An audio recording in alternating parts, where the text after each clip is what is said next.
Hello futuristic developers. Welcome to another React.js tutorial. Today we are going to build the best real estate website you can currently find on YouTube in terms of design, responsiveness, code style and many more. And if this tutorial gets enough number of requests, then I would make a full stack tutorial, means we will include the backend as well. So let me know down in the comments. Let's see what we are going to learn throughout this tutorial. So first we will get to know how we can build a project from scratch like this.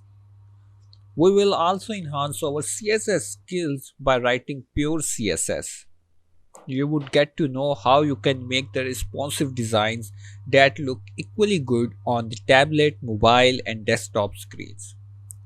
On next, we will learn how to manage the states and hooks in React. We will also make a React carousel by using the Swiper.js, the famous library. And then we will use the framer motion for a little bit of animation in our hero section. At the last, here comes the most important part, deployment. We will get to know how we can deploy our such kind of front-end projects so you can show off them to your potential clients, your friends and anyone you want. So without taking more time, let's start building this website. But until I roll the intro, make sure you hit the like and subscribe button. It would encourage me to make more content for you guys. So make sure you hit those buttons. Let's get started.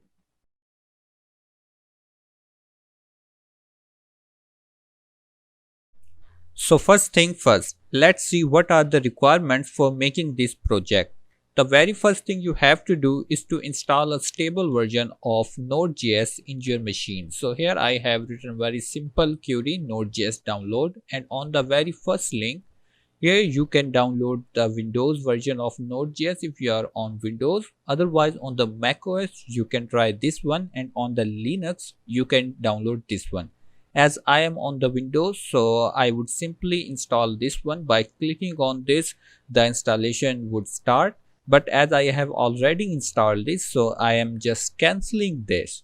By the way, on your side, if you have not already installed, then you should install from this setup. It's very simple, like the next and install. Now to confirm the installation, here I would go to my PowerShell. Okay, inside the PowerShell, here I am writing a command node -v, means what's the version of installed Node.js, and it is saying 18.14.0, means the node installed correctly.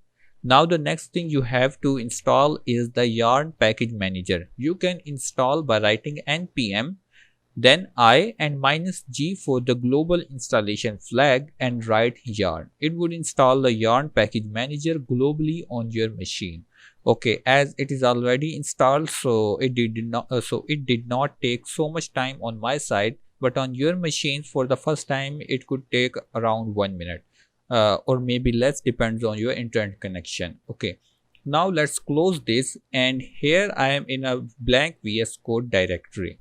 Now I am not going to do the traditional npm create React app because it would take a lot of time, and I don't want you people to spend so much time just deleting the default settings that come up with the create React app. So instead of this, what I am going to do, here I have made a GitHub repository with the name of Real Estate Web Starter Pack.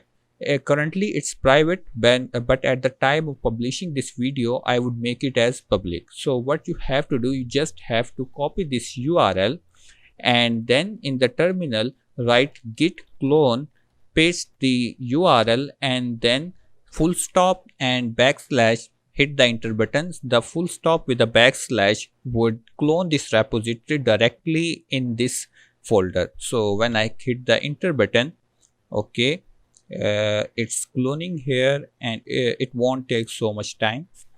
Yeah, so here the step of cloning is successfully completed.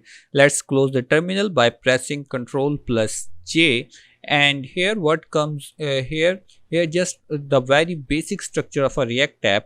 But while explaining the starter pack, I would like to start the installation. So here I just simply write yarn, and what it will do, it will install all the required packages which are required to complete this tutorial at once. So when I hit the enter button after writing the yarn, what it is doing, it is reading the package.json, and here I have specified all the required dependencies that are necessary for making this video, and all of these dependencies are installed at once, so we would not have to install again and again. Okay, so now let's explain what is this starter pack.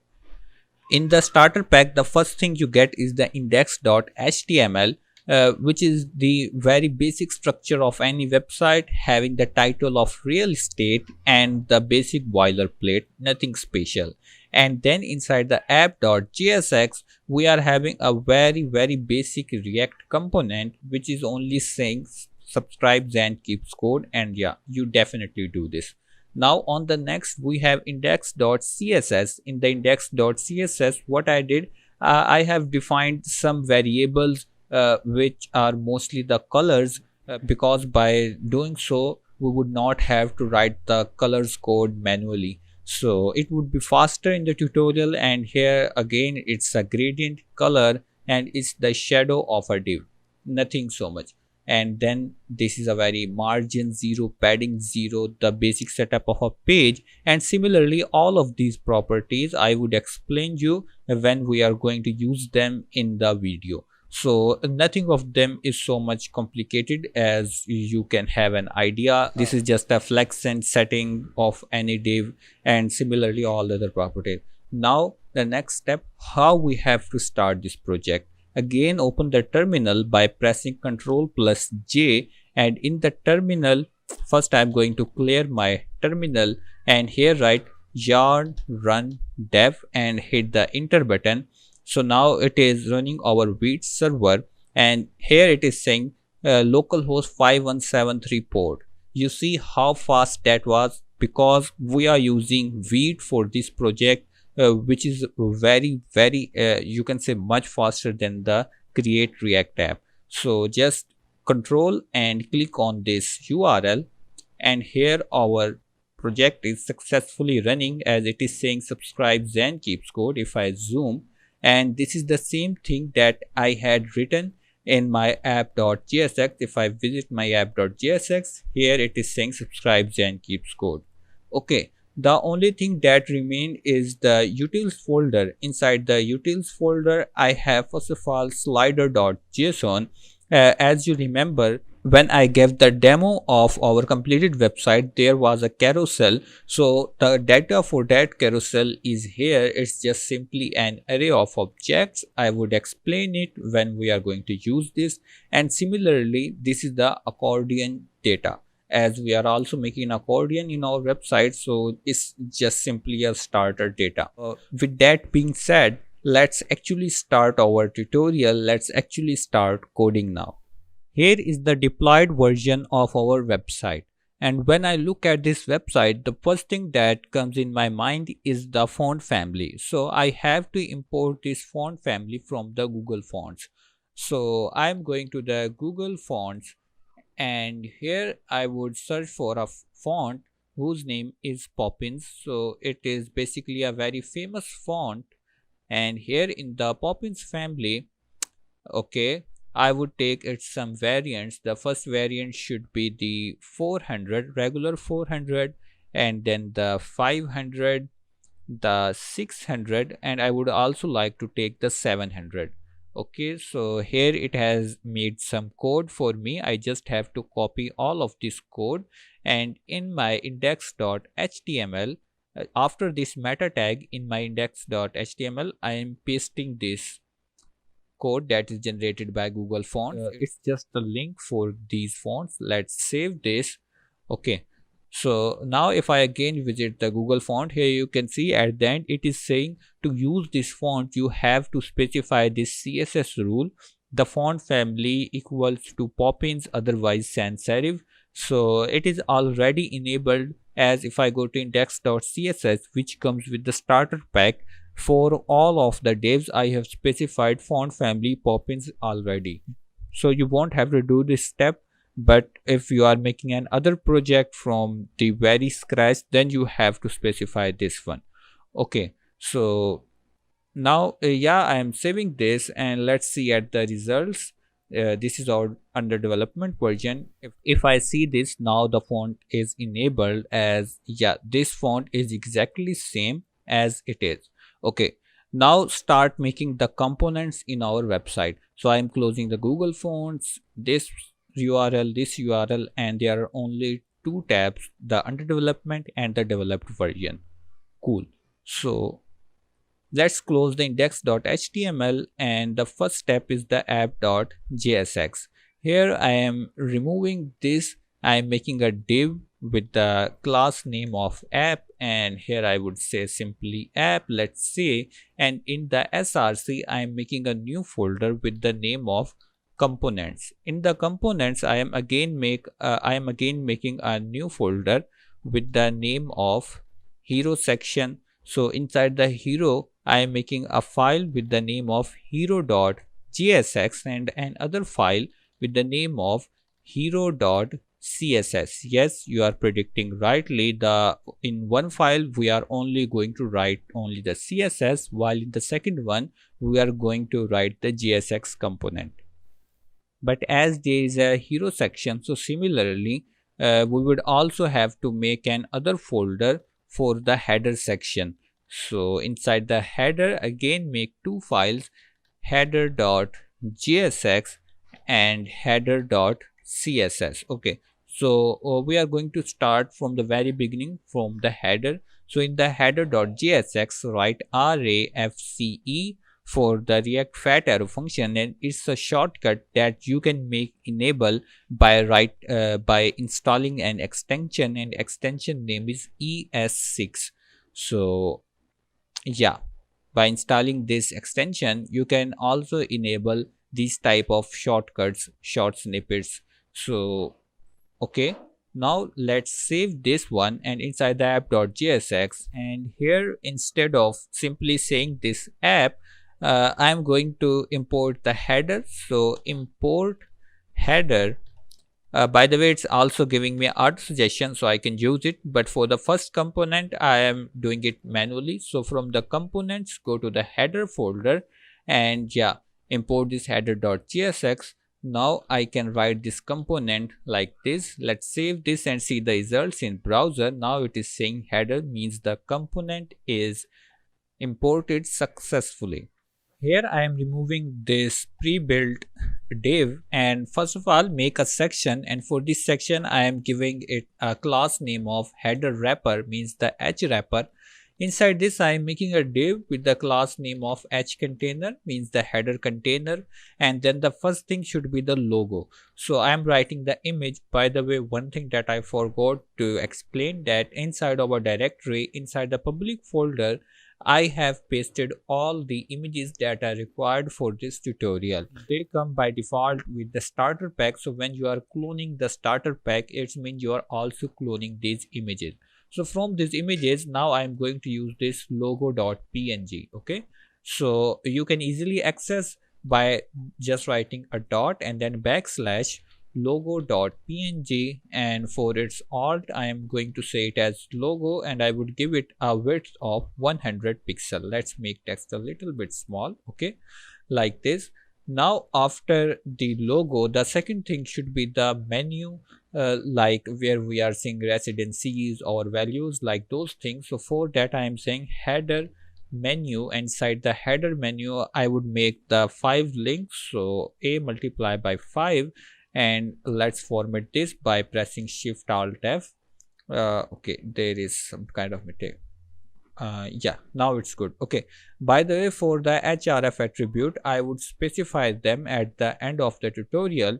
For now I am just giving them some headings, like the first one should be the residencies,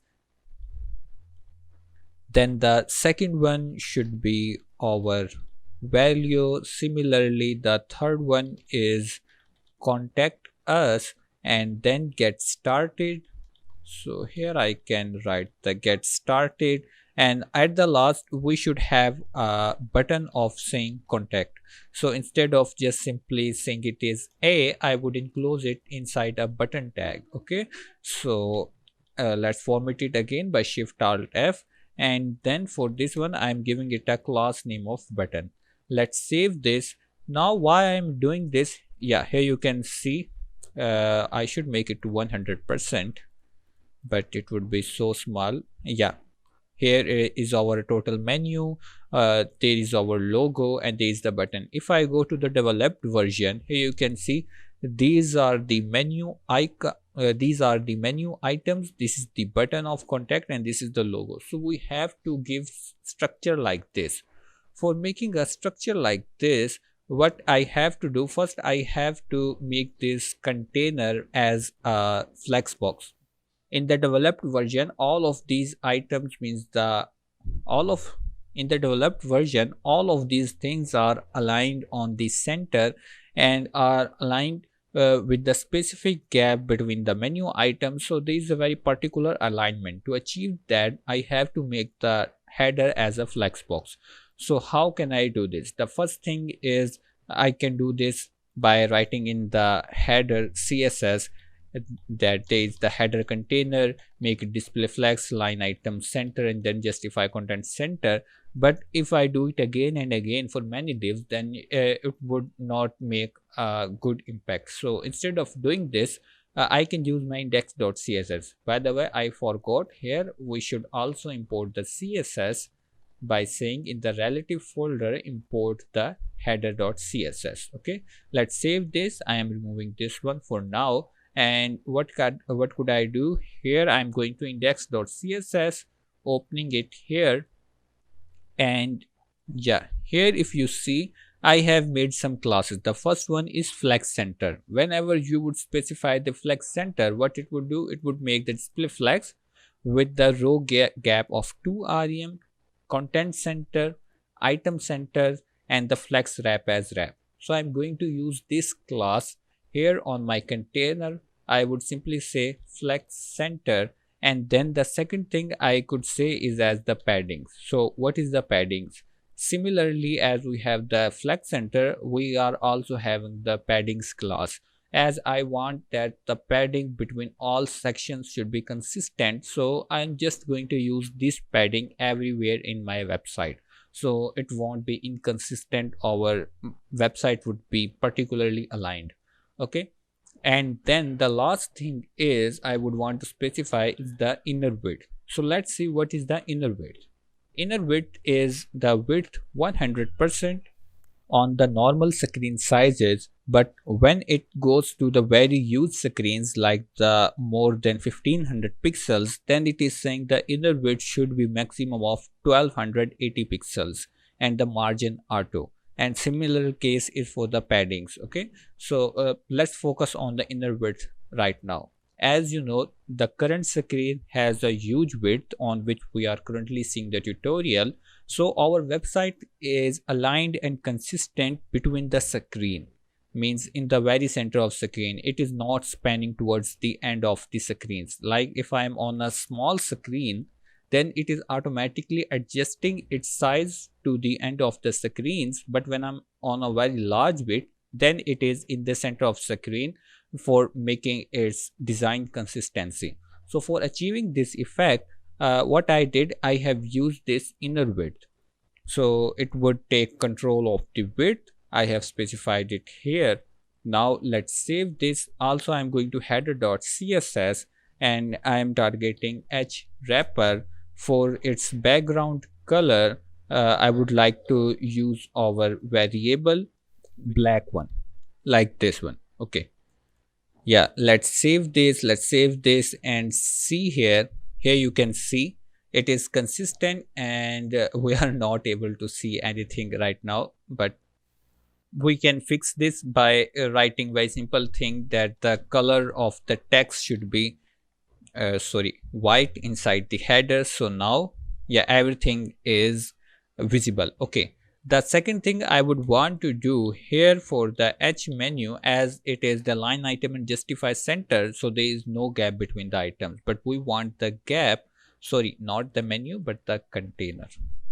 Yeah, my bad. Okay, for the container I would say justify content space between. Let's save, and yeah, now they are at the end of the screens, and this time is to do some paddings more. So I would say padding top should be 1 rem with the padding bottom of 1 rem. It would increase the padding. And then I would say the color of anything inside this container should be our variable secondary color. Let's save this. And yeah, now you can see now the opacity of color is a little bit lower than the white color, so it is our secondary variable here.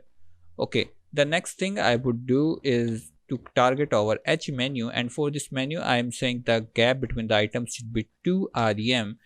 And whenever we are going to hover at anything inside this menu, means when we are going to hover at any a tag, so here I can specify like this, then I would want to make cursor as the pointer. Let's save this and see here. Okay, I think the gap is not applied, and let's see why. Okay, the H menu is here, the H menu, yeah, the gap is not applied because on the H menu we have not made it as select center. Let's save this and that's it. Yeah, now the last thing is to style over this button of contact. So how can I style this button? So as you can see in the developed version, we are using the button many times. First we are using button here, then we are using the button here, then we are using the button here, and then we are also using the buttons here. So instead of writing the CSS for the button specifically only for the header, I would like to write the CSS of this button for the complete website. So for writing the button for the complete website inside the index.css, after this means on the top of the media queries, here I am making a class of button, as I have given the class name of button here. So it would take the styling from the index.css. For this one, I would say font weight of 500 with the padding of 0.6 rem and 1.4 rem. 1.4 rem from left and right and 0.6 from top and bottom. After this, the color of text within this one should be the white with the background color, not the background color, but here we would take the background. So background is our gradient, which is blue gradient. Yeah, after this one I would say the border should be none with the border radius of 4 pixels, and then I am applying a transition property because we are scaling the button upward on hovering. So for giving the smooth effect on hovering, I am using all 300 ms ease in. It would produce a smooth ease in effect when we are going to hover and the button is scaling. So for that scaling up effect, I am going to say the button on hovering should be, cursor should be the pointer, and it should be transformed to scale up to 1.1%. Let's save this. Now let's see in the under development. Yeah, our button is exactly like what we like to have. This is the developed version and this is our website. So our header for the desktop version is completed. Now we would move towards this hero section, and then we would see how we can make this blur effect and how all these things are working. Let's see. I am making this side a little bit smaller, and in the hero.jsx again write RAFCE. Okay, now remove this and here write section dot. Again here I can write it as hero wrapper. I am not saying it as only H wrapper because I have already used H wrapper here in the header. So I would say it as a hero wrapper. Now inside this what I would like to have is first of all the paddings, then the inner width. After this I would say it as the hero container. Yeah, and I think that's enough, but it would be better if I could also make it as flex center. I think as we also have to modify the hero container, so it would be better if we write the flex center behind the hero container so that the hero container can override the properties of flex center if we need. Okay, now let's have a look at the developed version.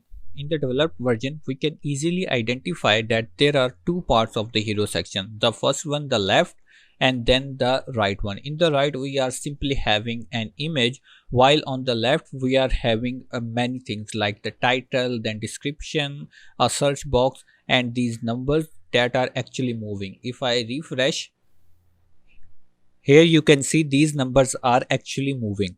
So to make this effect we would again use a library, but for now our focus is on this right side. Okay, so what I would do here in this, first I would say as hero left, and inside this I am just saying left section, and then I am also making a div for this one. I am saying as hero right.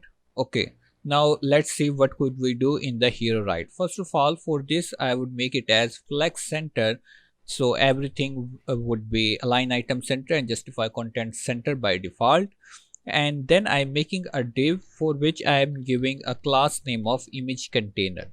Now inside the image container I would need an image, so for that image I would say hero image.png, that I am again having inside the public folder here, hero image.png. By the way, just have a look, so it is a scare image, and if we have a look at developed version, it is having the border as rounded. So let's see how we can make this. Now it's time to make the CSS. So inside the hero.css here, I am targeting the hero wrapper, the most parent class first. For this one I am making the color as white, and then I am making the position as relative with the padding bottom of 2 rem. Now let's move to the hero container. So for the hero container I would say justify content space between, because if you look here the content is spreaded on the sides of screen, so therefore we have to make it as justify content space between. Then the align items flex send. Let's save this. Now I am making a comment, and inside the comment I am saying the right side. I am directly targeting the image container here and making the width of this container as 30 rem with the height of 35 rem. The overflow should be hidden because as we know the image is secure, but the container should be rounded from the top corners, so we have to make the overflow hidden. After this, the border radius is the most interesting thing because the 15 rem for the top right, 15 rem for the left right, and then 0 and 0 for the bottom corners. Now the border should be 8 pixels solid, and then I am giving it a manual value, and the value is 255 255 255 with the opacity of I think 0.112. Yeah, let's adjust the sizes. Okay, let's save this and see the results. Okay, I forgot to import the hero section inside our app.jsx, which is the most important thing to see the results. Again, go to app.jsx, and after the header I would write hero, and it is giving me auto suggestion, so I am just clicking on this and it is auto imported on the top. By the way, if auto importing is not working on your machine, then just simply write this manually. Okay, and close this component. Let's save this and now expect the results. Okay, I think there is something missing, and I am already predicting that I forgot to import the hero CSS. Now it should be better. Yeah, I am clearly having a container which is having the corners as we want, but the image is not in the correct position. So let's see what can we do for this image.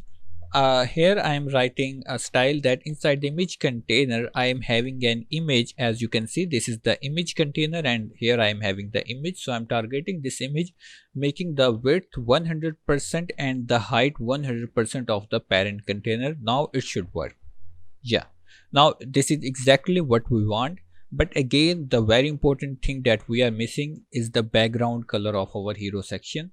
So here I would say the background color is our variable black. Let's save this. Now we can see this is the left section and the right section is ready according to the developed thing. Okay, so now let's move towards the left section and see how we can make contents here. It would be better if I make a comment here and say it as the right side. Let's format the code by Shift Alt F. By the way, for the formatting of the code, I am using a very popular extension with the name of Prettier. Okay. I think my internet connection is lost. So by the way, the name of extension is Prettier. You can easily find it in the marketplace in the extensions in your inbuilt VS Code market section. Okay. Similarly, I am also making the comment for the left side. So left side like this. Now instead of just simply saying the left side, the first thing we have to make is the title on the left. So I would say hero title, and inside the hero title I am simply making an h1 heading. Inside the h1 heading I am giving what we have. Let's just copy and paste so there won't be a mistake. Discover most suitable property. So just copy and paste it here, format the code again, and after the discover I would like to have a line break, and then similarly after the most suitable I would again have a line break. Let's format the code again by Shift Alt F. Okay, let's save this and see in the development version. Okay, here we have this. The next thing is to have the description like we have this one. So for making this description after the hero title, I am making the hero description, and for this description I would make the two spans, and inside these spans I am simply copy and pasting some text that you can also do from this video. Okay, this is the first text, and then this one is the second text. Okay, so these are the two texts that I have written, and now let's see in the developed version. The third thing is to have this input bar. So for now I am just saying it as search bar, and here I am saying search bar. We would make it on the letter, and let's see what are the results. This is the result that I am saying here. As we know that the right side of our hero section has moved down, so we have to figure out why this happened, because here I have made two spans and the width of span has become so much large. So to accommodate the space, the right side has moved towards the downside. So how can I fix this?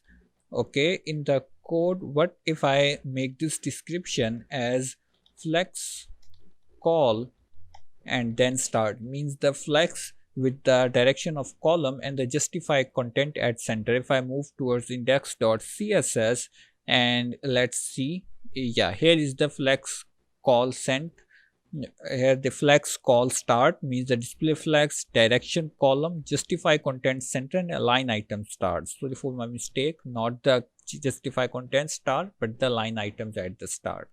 So now if I save this, okay, so yeah, here you can see the hero section is again in the alignment. But what if I make this hero left also the flex call start? Okay, because I want all the items in the column direction with the display flex and the line items at the start. So I am simply writing it like this. Now for this title I have to do some manual CSS.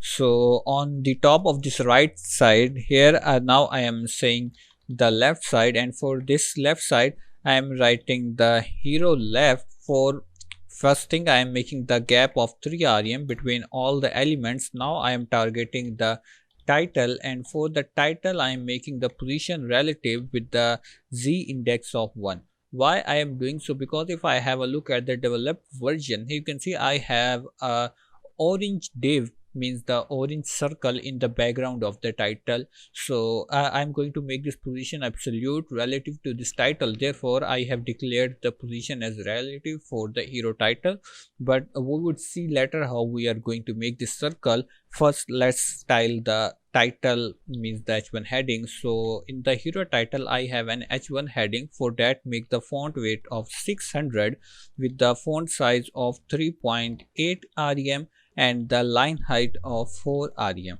Let's save this and let's see. Okay, yeah, we are achieving what we required.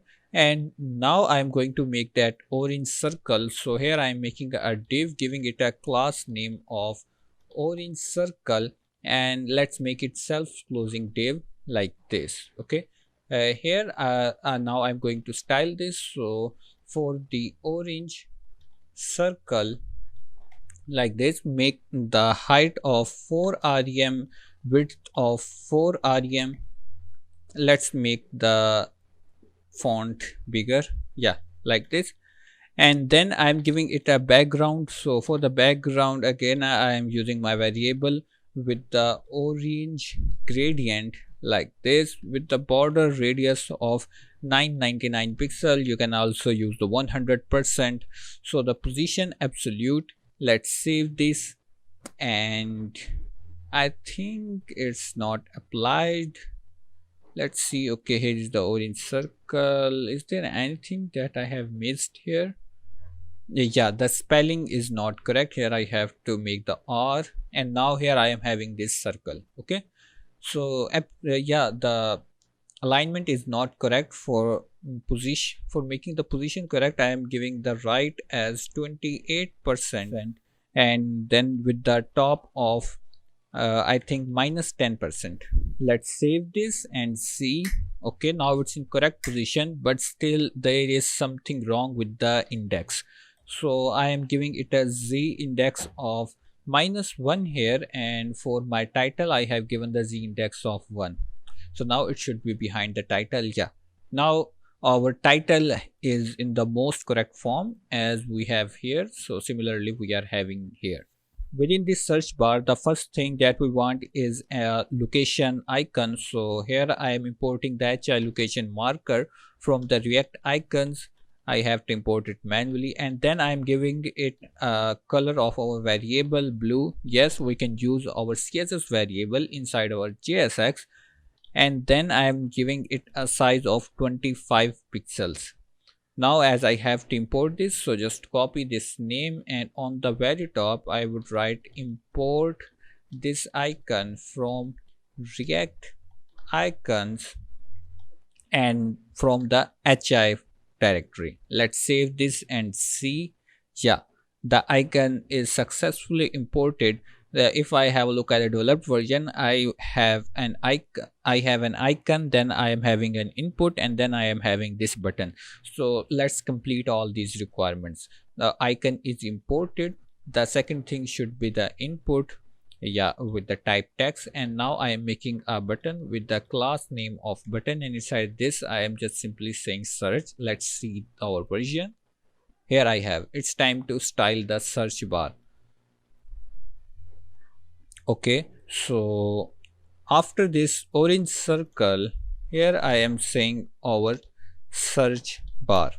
Let's make it bigger like this. For the search bar, again I am having the background color as white with the border radius of 5 pixel, and now I am giving it a border of 3 pixel solid with a custom color. So I am giving it a value of 120 with the opacity of 0.374, and after this make the padding 0.5 rem from the top and bottom and 1 rem from left and right with the justify content space between. Let's save this and see here. Yeah, now I have to fix this input bar. So for fixing this input bar, here I would say inside the search bar I have an input. For that one, make the border none and also the outline none. Let's save this.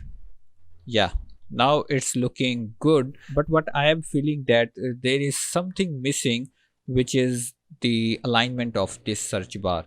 So for the alignment of this search bar, here in the class name I would give it flex center. Let's save this, and yeah, now the alignment is also perfect, but still I'm having some issue with the width of this input bar. So what I would do here, for this search bar I would say width as 100%. Let's save, and yeah, now it's looking perfect. The next thing is to make the counting up numbers. So for those counting up numbers, this is our search bar. I am minimizing this. I am minimizing this description here, and yeah, after the search bar we are good to go with the stats, means those numbers. So here I am making a div with the flex center and giving the name of stats for this div. As we know, there would be three stats. If we have a look at the developed version, the first stat is the number of premium products, then the happy customers, and finally the award winning. So there are three stats. Let's focus on the very first stat for now. So for the first stat, I would use the class name of flex call start and giving this div the name of stat. Inside this I would make the two spans. So within the second span I am simply having the name of stat, which is the premium products, and in the first span I would use the countup library, which we have installed at the start of tutorial. Actually it is automatically installed when we were installing all the dependencies. Okay, so for the countup numbers, here it takes two parameters. The first parameter is the start, and then the second parameter is the end. So for the end I would say as 9,000. So I am saying start the counting from 88,000 and take it up to the 90,000. I think I have made it so much large. It is 8800 and 9,000. Sorry, yeah, this is the correct one. Now what should be the duration of this animation? I am saying the duration should be only 4 seconds. After this counting up number, I would also like to have a plus icon in front of these numbers. So let's save this. Of course we have to import this countup. So on the very top, countup, countup, and not from this, it's a wrong auto suggestion. There should be simply react countup, yeah, like this one. Let's save this and see the results in the browser here, and yeah, the number is increasing, it's working perfectly. Now if I similarly make two more stats, so this is first stat, I am minimizing this, copying this, and below I am pasting this one. And for the second one I am saying start from 1950 and take it up to the 2000, and again the duration is same, but now here I am saying happy customers, happy customers. Okay, and just minimize it. Similarly again copy this stat div and I am pasting it for the third time, and here I am removing this start parameter and only saying that take it up to the number 28 with the duration. I can also skip the duration here because it's very small counting. Okay, and then here I would like to say award winnings, or simply award winning. Let's save this, and if I refresh my page, here you can see all of these numbers are counting up. It's time to style these divs now. Let's go to our VS Code here inside the CSS, and after this search bar styling, here I am targeting the stats div, making the width as 100% and then the justify content space between. Now inside the stat I have the first child, which is the I think, yeah, the first child is the actually number. So for the numbers I am giving the font size of 2 rem. After this I am saying again go to the stat, go to the nth child, the first child, inside this go to the last child.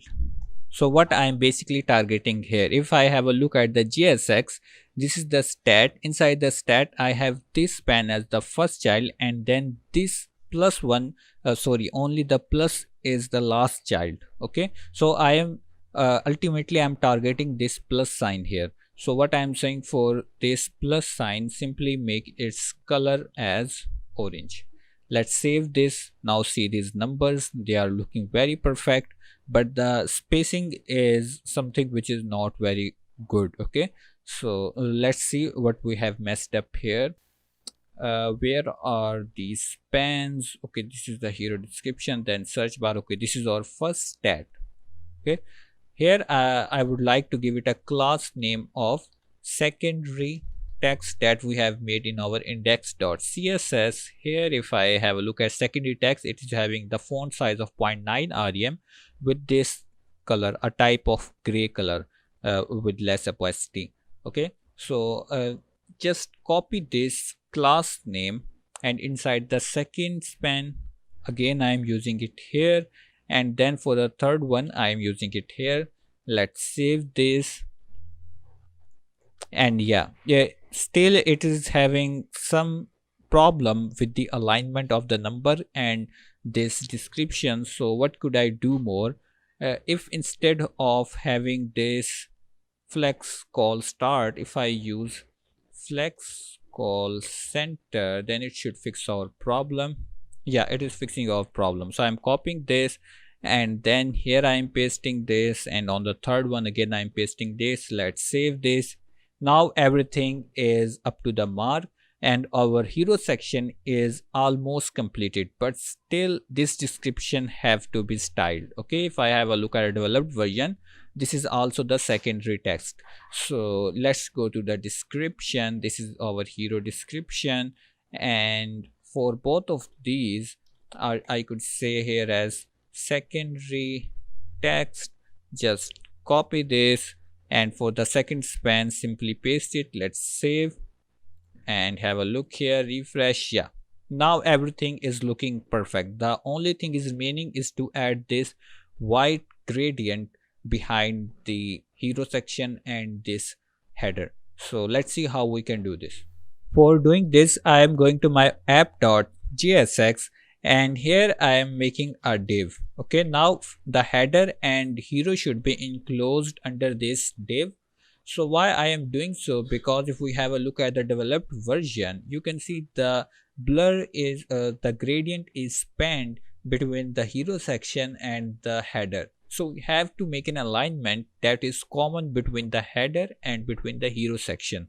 For achieving this effect, I am making a div around both of header and hero, and then here I am making a div giving it a class name of white gradient, and then making it a self-closing div.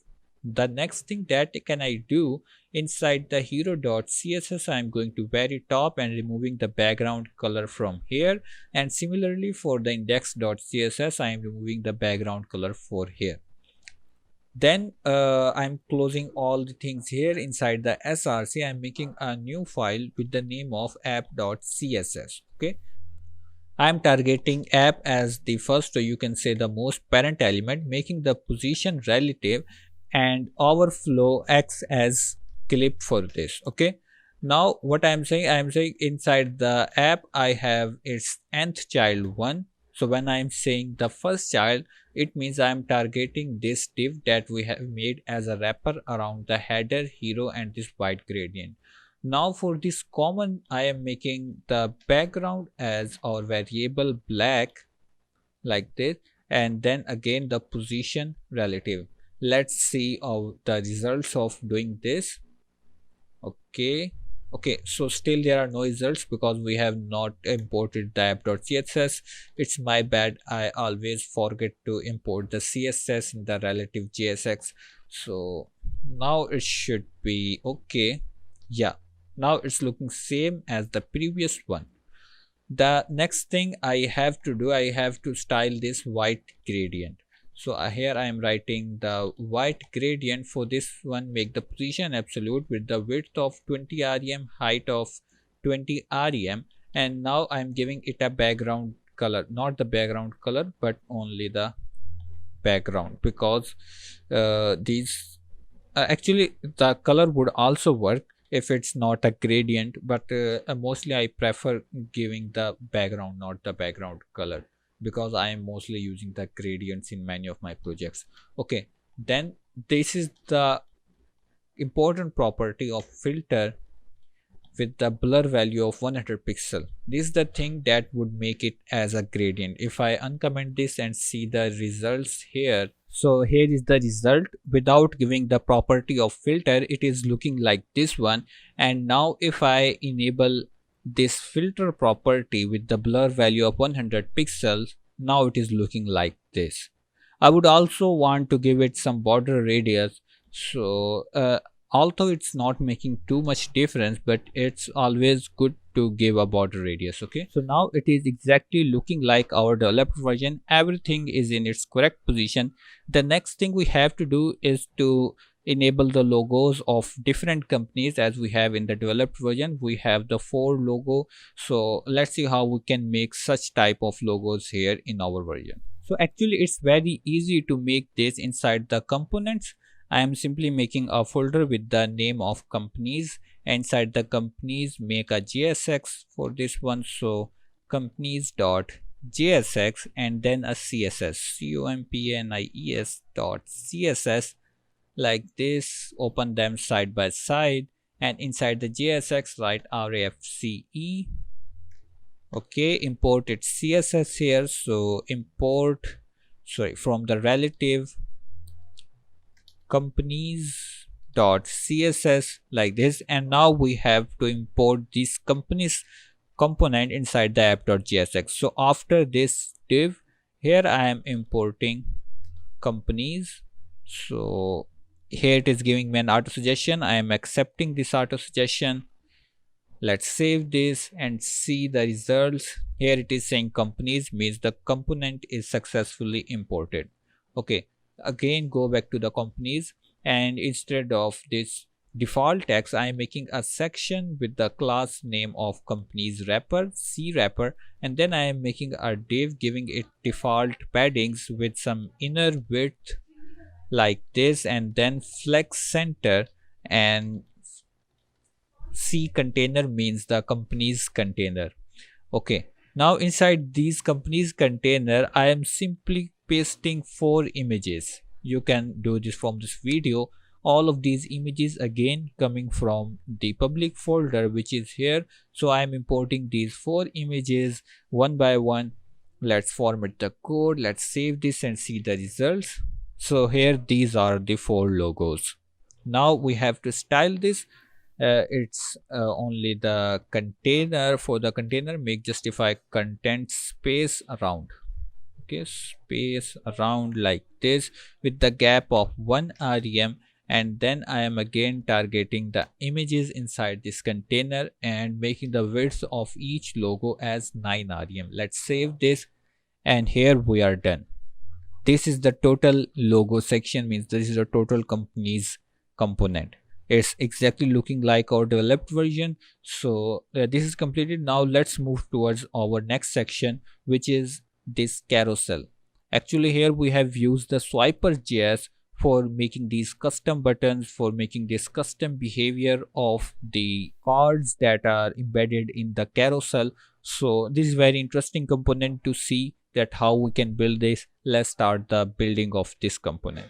For making the carousel, let's go to the directory, and inside the components folder, I am making a new folder with the name of residencies. I am just giving the name on the basis of its heading, and then inside the residencies, make a new file for its JSX and other one for its CSS. So let me make it quickly here. Okay, let's open them side by side like this, and in the JSX I am writing RFCE for the fat react arrow function, and also I am importing all the required packages here for making the carousel. So here first of all write the Swiper, which is very famous library for making the carousel, and it is the most stable one as far as I use different libraries. And then we have to import it from the Swiper React directory. So we have basically imported 3 classes: Swiper, Swiper Slide, and JuiceSwiper. These are the components from the Swiper React. Okay, now we have to import the CSS for this carousel, which is built in from the library, and you can import it by writing import Swiper/CSS. Now I am importing our own CSS, residencies.css, like this. And then the last thing, we have to import the data for our sliders. So for that, here I am writing import data from go outside, then outside, and then inside the utils I have slider.json.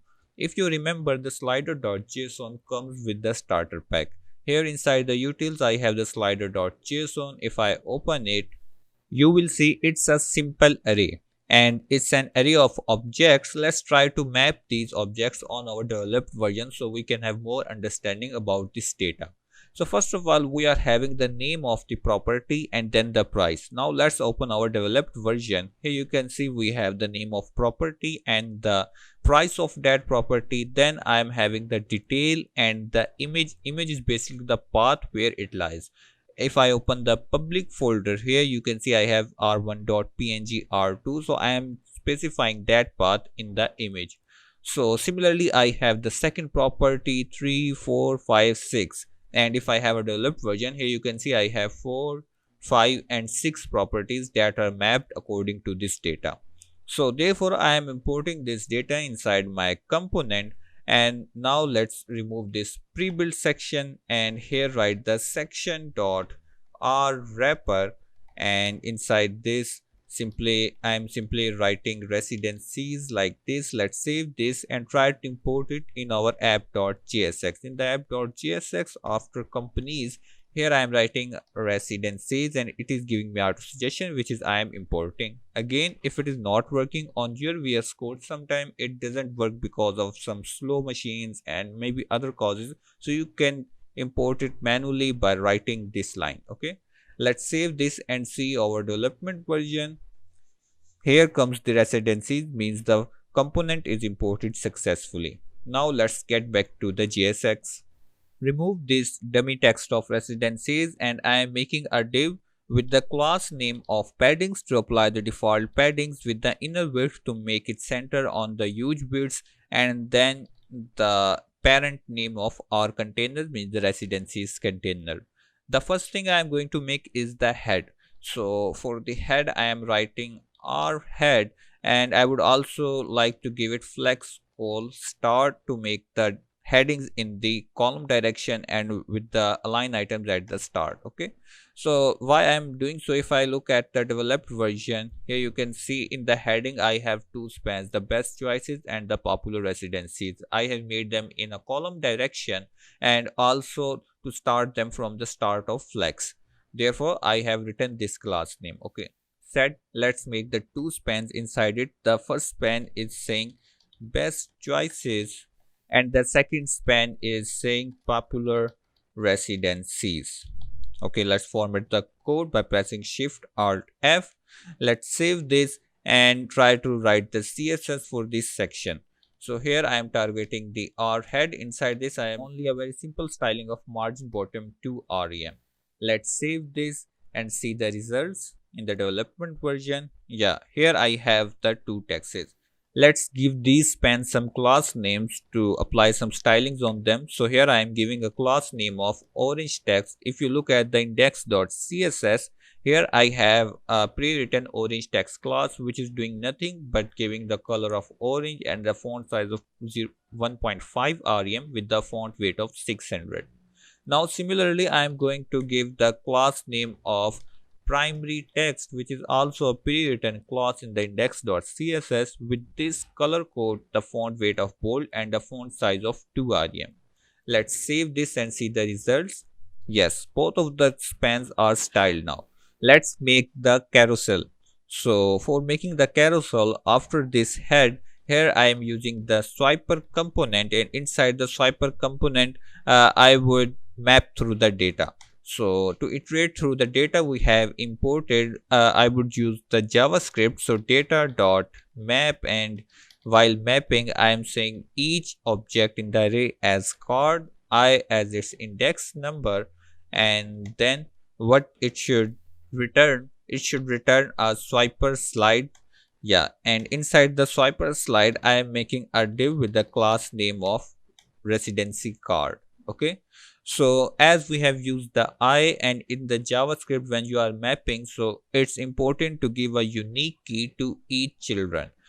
So here I am giving a key of I as the index number, so it would not raise a warning in the console, which is actually very irritating.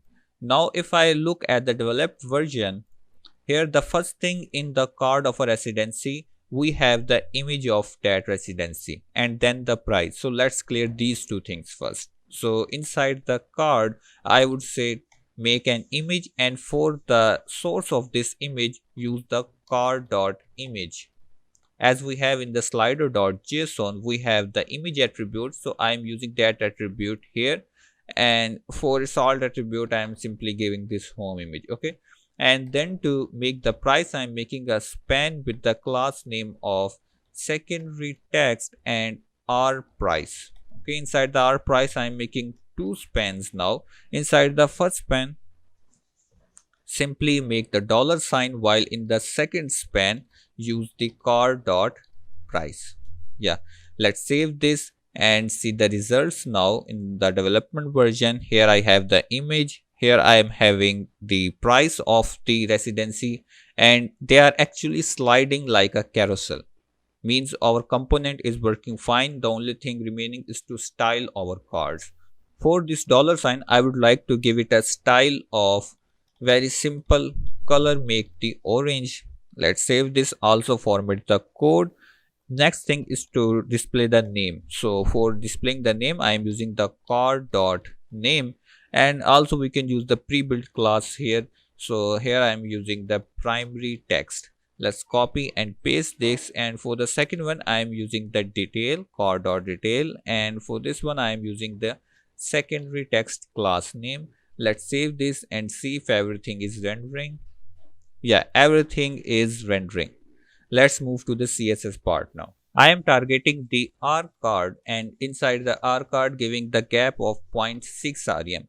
As I am giving the gap, so the div should be a display flex. So therefore here in the R card I am giving a pre-built class of flex call start, so that everything would be in the column direction and with the align items at the start of our flex box. Okay, so let's save this, also save the JSX, see the results here. Yeah, now these things are in the column direction.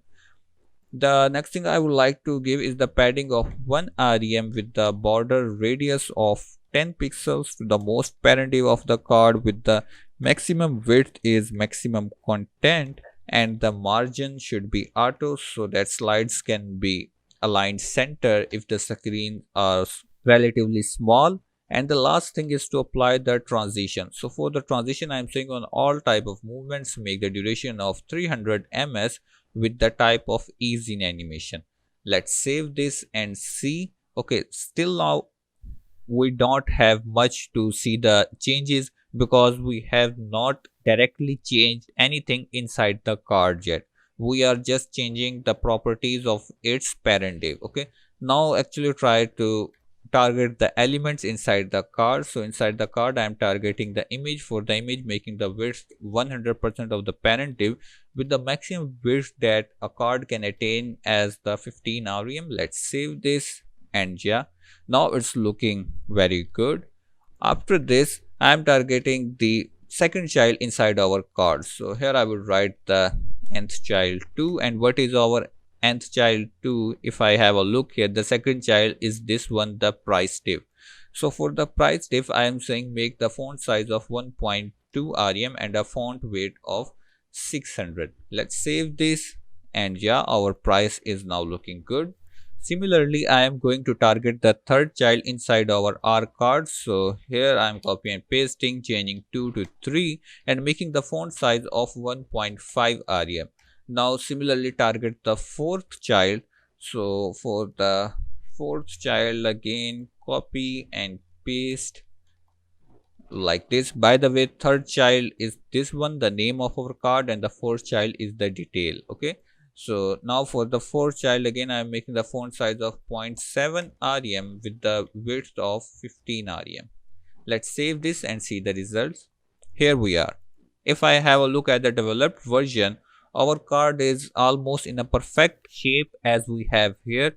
The only thing is remaining to give the hover effect on this card and also make the alignments as the 4 cards on the large width, and then make the number of cards smaller on the small screens, but we would handle it on later. First make the hover effect on these cards, okay, because still now we have no hover effect.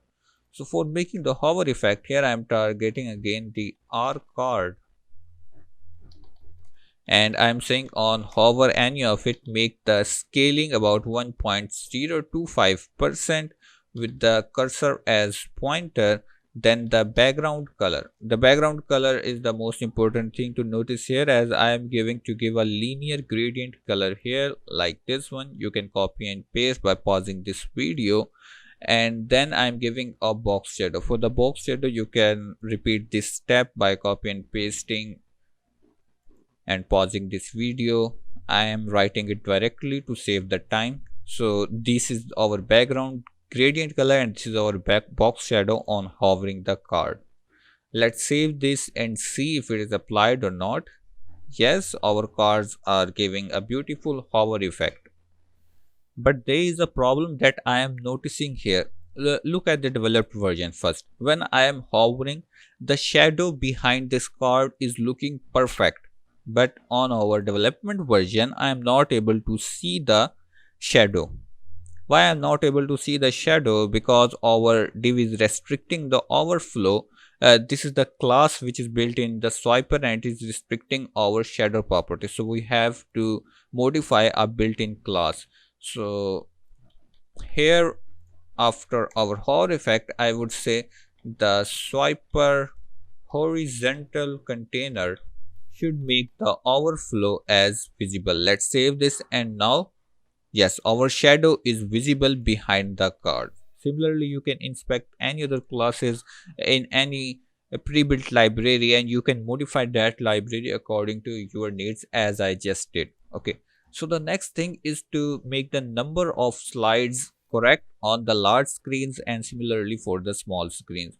For that thing, what I would do here, inside the utils folder, I would make a new file with the name of common.js. And inside the common.js, I am exporting the slider settings. And here the first setting is slides per view. Slides per view should be equal to 1. Space between the slides by default should be the 50 pixels, and then I'm specifying the breakpoint, which is the most important thing to look here. Okay, so breakpoint, what is this?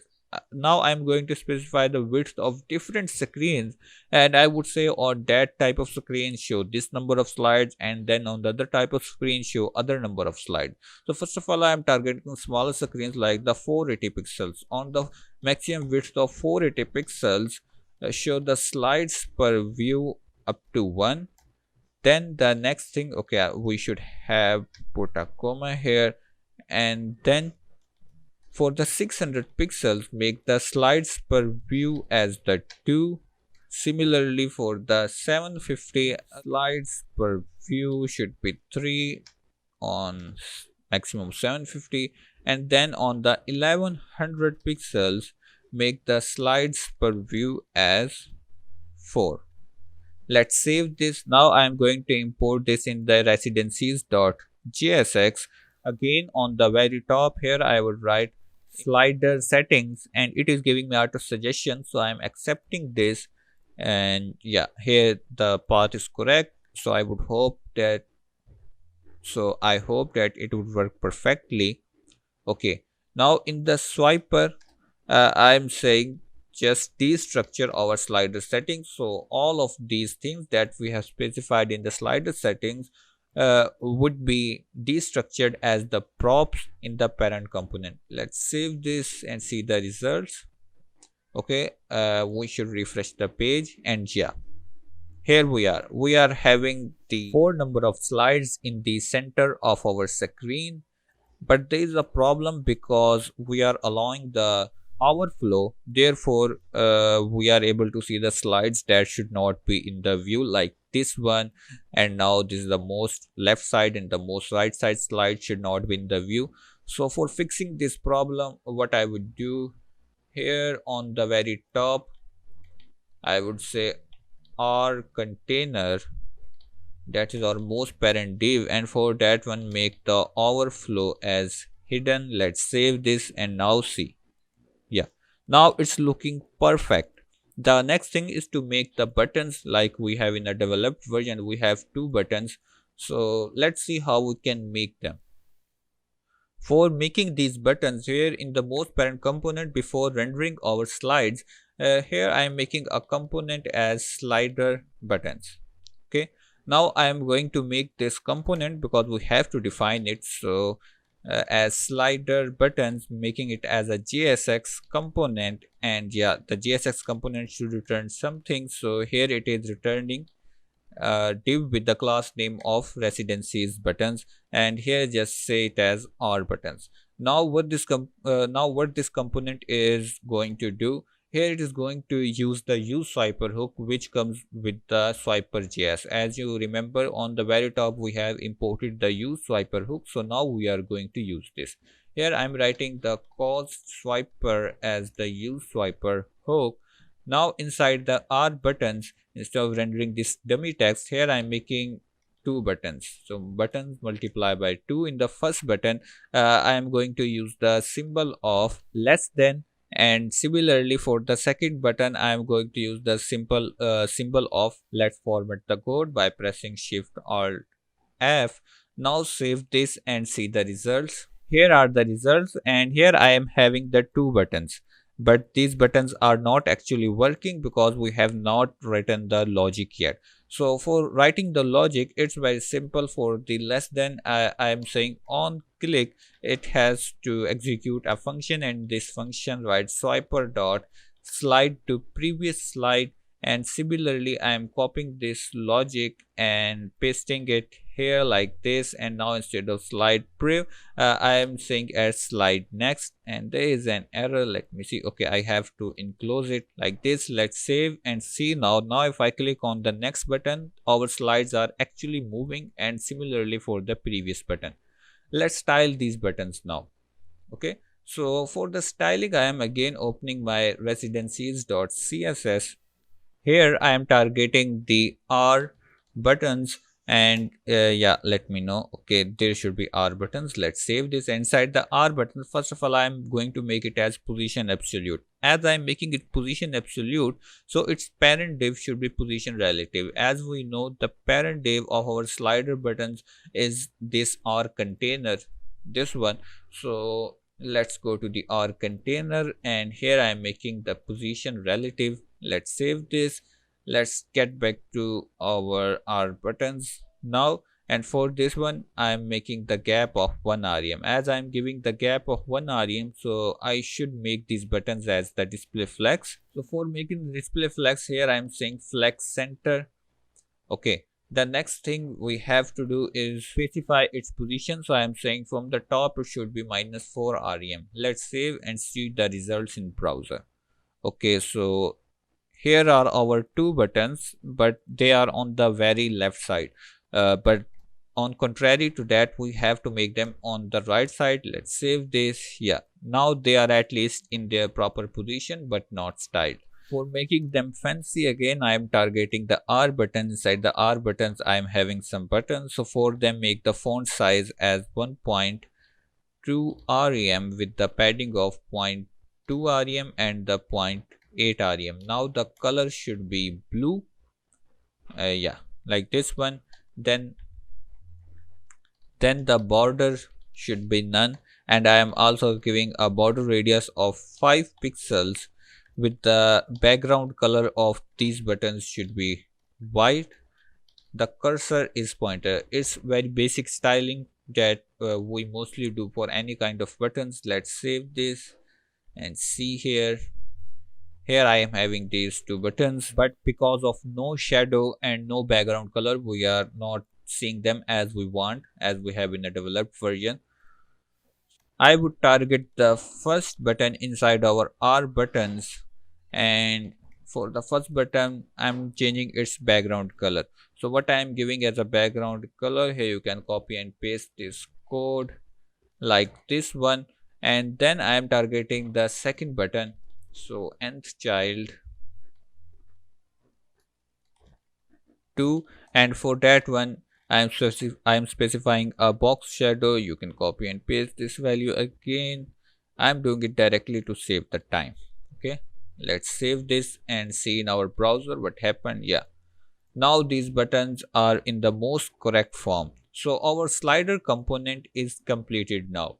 The next component that we have to make if I look at the developed version, is this our value component, where we have a type of accordion section, which is very satisfying to see because it's not changing its length. When we open a section, then the other section becomes closed by itself. So let's see how we can make such type of functionality. Let's again go to our components section. Inside the components, I am making a new folder with the name of value, and inside the value again making the two files. First for the JSX value.jsx, and the second one for the CSS, like this one. Open them side by side like this. Here writing RAFCE. Let's save it, and now I am importing this component inside the app.jsx. So after the resident says I am having the value component accepting this auto suggestion, let's save this and see the results. Here our development version, and this is saying value here, so it is imported correctly. Now let's start making this component. So before starting the code of this component, first I am writing all the import statements. Okay, so here we are using a React library with the name of React Accessible Accordion. So I am going to import all components from there. So first thing is to import the accordion component, then the accordion item. The third one is accordion item heading, like this. The third one is the accordion item button, and then the accordion item panel, and the last one is the accordion item state.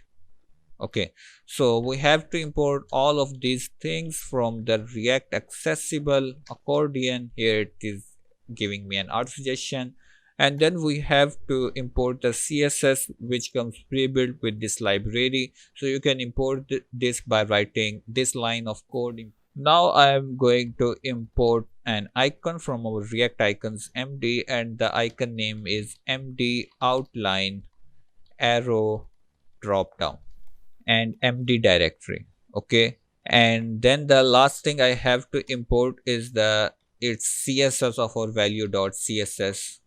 Okay, so let's save this.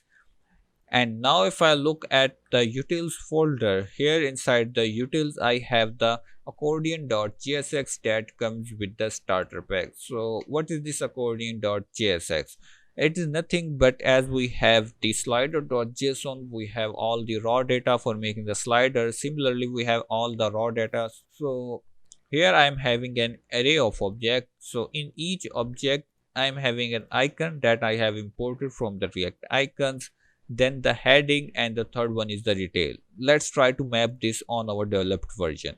If I look at the developed version, here I have the icon that is specified here, then the heading which is specified here, and then the detail that comes when we expand the accordion section, that is written here. So we will iterate through this array of data, and we will try to make our value.jsx component here. But here I am seeing that we are having an error. So let's see what's the error here. It is saying syntax error. Okay, I think, yeah, here I have made a typo. I have not written the spelling correctly, so it should be accordion item heading. Let's save this and see here, try to refresh, and yeah, now it's working perfectly. Let's remove this pre-built div, and here making a section with the class name of vWrapper, means the value wrapper. Inside this, again I am making a div with the class name of paddings and giving it an inner width, and also I am making it as display flex with the line item center and justify content center, and making it as vContainer. Now inside this, if we look at the developed version, here we can categorize the two sections. The first one is the left one and then the right one. So we can code them differently. So here I am making a comment for the left side first, and for the first side, let's say it as vLeft. Now inside the vLeft, here I am making an image container that we built in the hero section. So I am going to use that class again. Inside this, here I am specifying an image for its value. I am saying value.png that lies in the public directory. Yeah, here we have this image. Okay, So let's save this and see the results. What we have here in the development version, we are having this image. So now we can start coding of the right section. So here I am saying the right side. For the right side, I am making a display with the column direction. So the display flex with the column direction and the start. Then I am giving it a class name of VWrite. In this, I am going to make the 3 spans. So span multiply by 3. Why I am making the 3 spans here? Let's have a look at developed version. The first span is this one, then the second one, and then this one is the third one. Now you have idea why we are making the 3 spans. So in the first span, I am writing our value. Then in the second span, I am writing value we give to you. Let's format the code.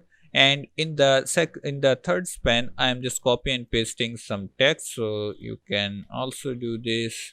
Let's format it again. Here I have made a line break between these two lines in these spans. Okay.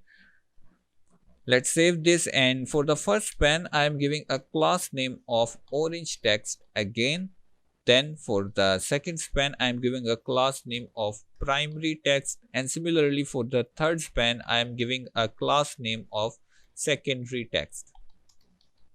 Let's save this and see the results. In the developed version, we are having these spans here. I think that's a time to write some CSS for this section.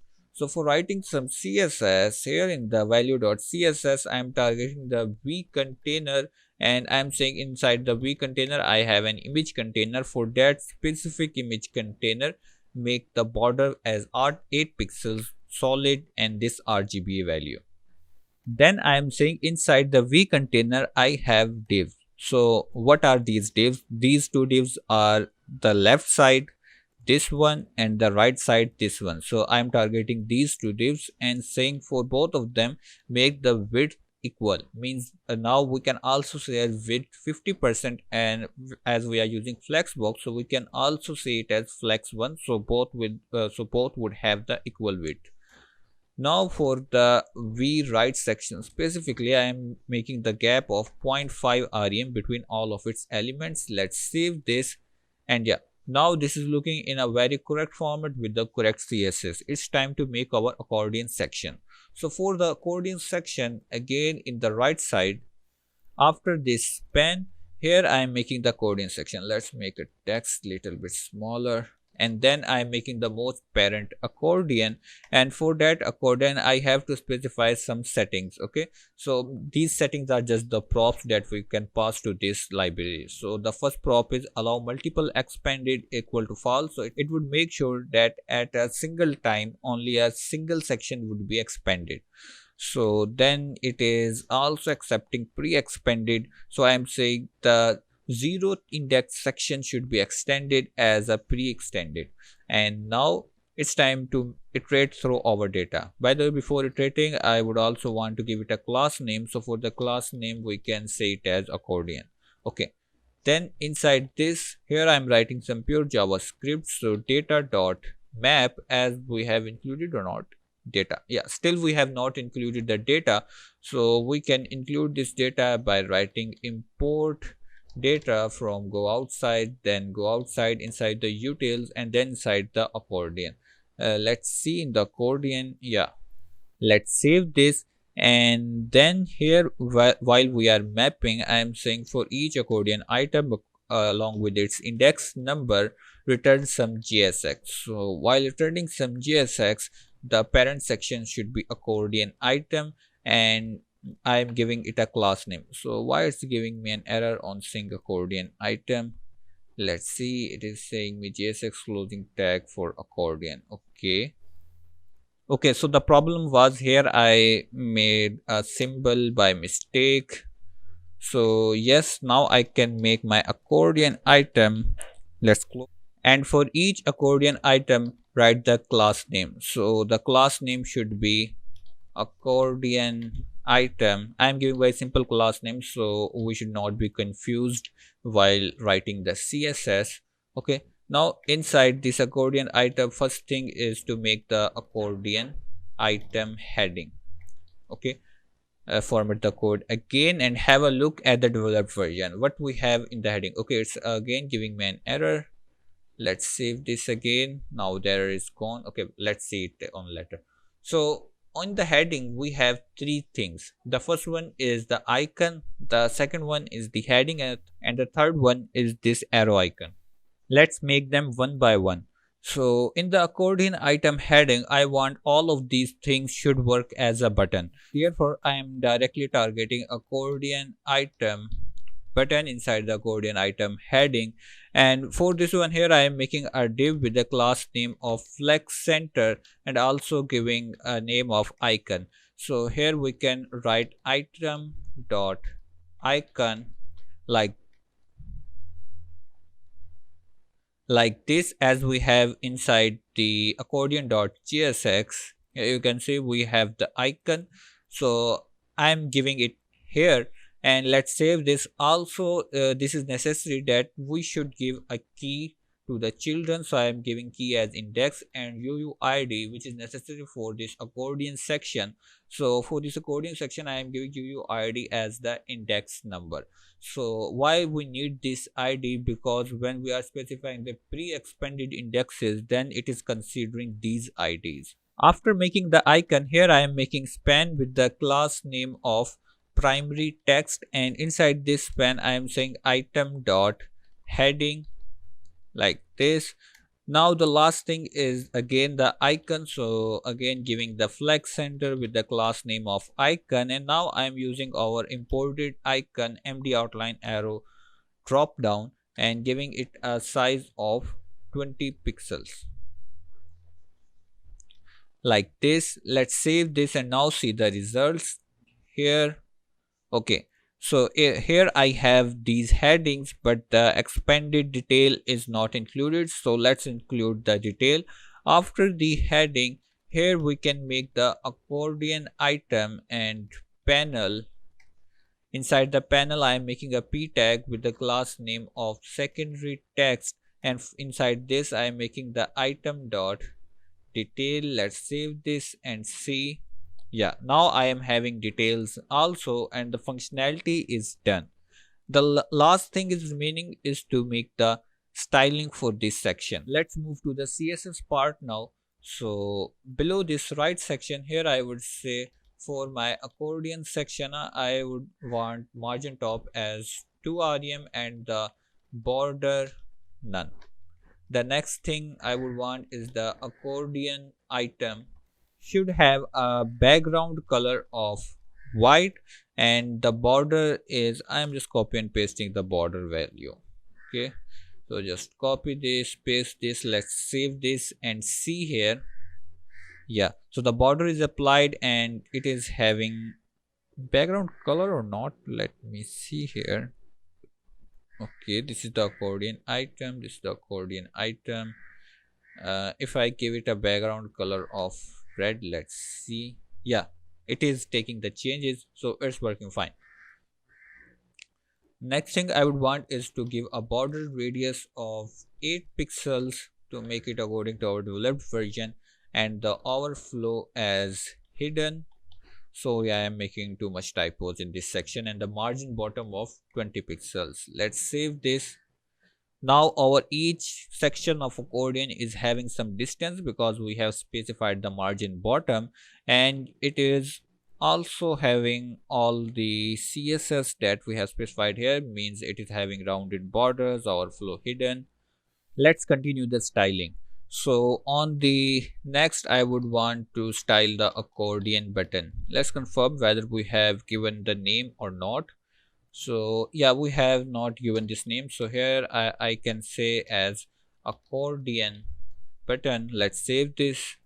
Also I can do one thing here, I can make it as flex center. So now if I have a look at my section, yeah, everything is in a flex direction, but I can make it more correct by writing background color as white with the padding of 1 rem, width as 100%, justify content space between, and the cursor as pointer. Yeah, now the things are not centered, but they are justified between. So let's continue it. And now I am targeting the icons inside our button. I am giving them the padding of 10 pixels with the background colors. So again, I'm copy and pasting a color code. You have to copy and paste it from the video, giving a border radius of 5 pixels. Let's save this and see our icons. Yes, our icons are having this border. And then I'm targeting the SVGs inside our icons. So SVG, make them fill with our variable color of blue. Let's save. And yeah, icons are having a very perfect color. After this, I am saying inside the accordion button, I am having a type of primary text. For that text, make the font size as 1.1 rem, because for now it's too much huge. And yes, it's looking perfect as we want. But if I look at the developed version, here you can see our expanded sections are having a beautiful box shadow, which is not present here, because we are not measuring whether a section is opened or it's in a collapsed state. So how can we specify this? For making this possible, again I am going to JSX, and okay, here I am having the buttons, here I am having the panel, and inside the accordion item button, before making the content for this one, here I am targeting accordion item state. Yeah, and this state component is just giving us the information that whether a section is opened or not. So here it is taking a parameter of expanded, and then it is returning some value.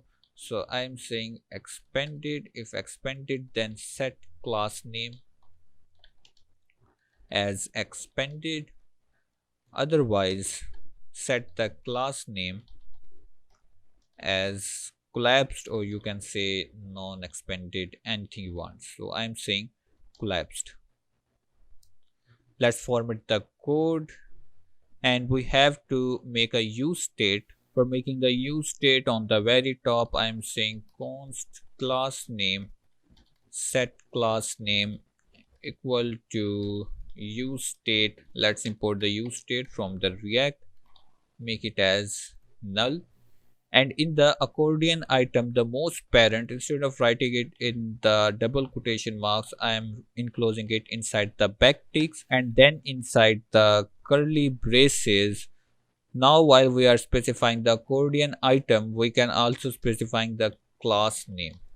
So let's make it a class name. So now we can give the dynamic class names to our accordion item, and then if an item is expanded, then it would have the name of accordion item expanded, otherwise it would have the accordion item collapse. So we have to make the box shadow for the expanded state. Here I would go to accordion item, and after this one I'm saying accordion item, if it is expanded, then make the box shadow, and for the box shadow I'm using my variable of shadow, and then I'm giving a border radius of 6 pixels, not the 5 pixels but the 6 pixel. Let's save this and see. Yes, now the expanded sections are having a very beautiful box shadow around them.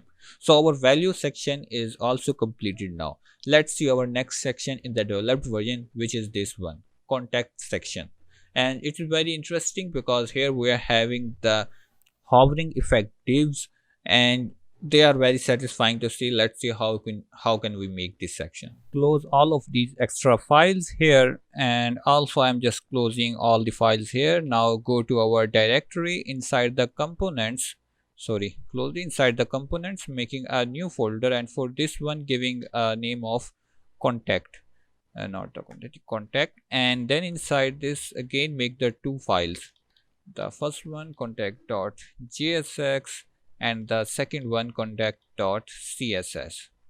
Okay, open them side by side, and in the JSX RFCE again, let's save this, import the CSS from the relative like this. I am doing all of these things very quickly because now we are used to making these things again. Okay, now let's go to our app.jsx. So you can go by like this, and after the value here I am writing contact component, auto importing it. Let's save, and in the browser in this version the component is imported.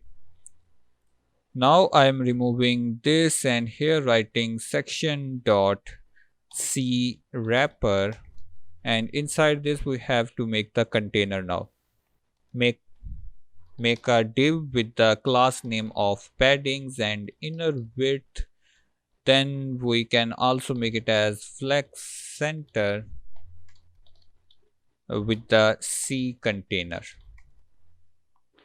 Again, this component consists of a left and right side. If we have look here, we can see on the right side we are again having the image container. So let's make the right side first. I am just making the comments also. Left side, it would be like div dot c left, right the left, and similarly the right side, here I am writing c right. Okay, inside the right div, making a div for our image, reusing the image container, here writing the image, and for this one we have the image with the name of contact jpeg. See the results here. In this version, yes, we are having our image rightly imported. We can start building the left side. Okay, so in the left side we have to make the 4 divs. Like we have in the deployed version, we have 4 divs, and how we are going to design these divs, I would make the 2 rows. In each row there would be 2 divs. So the upper 2 divs would be in the first row and the lower 2 divs would be in the lower means in the second row. By the way, before making these divs, let's make the head of this left section. So in the head I have the 3 spans. For the first span, and then in the second span, easy to contact us. Now in the third span I am formatting the code and simply pasting this text here. Gives class names to each of the spans. So the first span should be the orange text. Now the second span, for the second span it is the primary text, and the third span is the secondary text. Save this, and here we are having these spans. Okay, I can also make the left section as the flex call start, so they would be in the column direction. Yes, now they are in the column direction. Okay, let's start the styling. For the C container, I am saying the justify content space between, and again as we did in the value section, I am again doing the same approach, making each div as the flex 1, means the direct child of container. And for the right side I am giving it the width as the 100%. Save. Okay, they are aligned. Let's make the left side with some gap. So for giving some gap here, we can write gap of 0.5 rem and everything should be fine. Okay, now we can start building those 4 blocks of contacts. So for building them after this span, okay, so here I am making some space like this.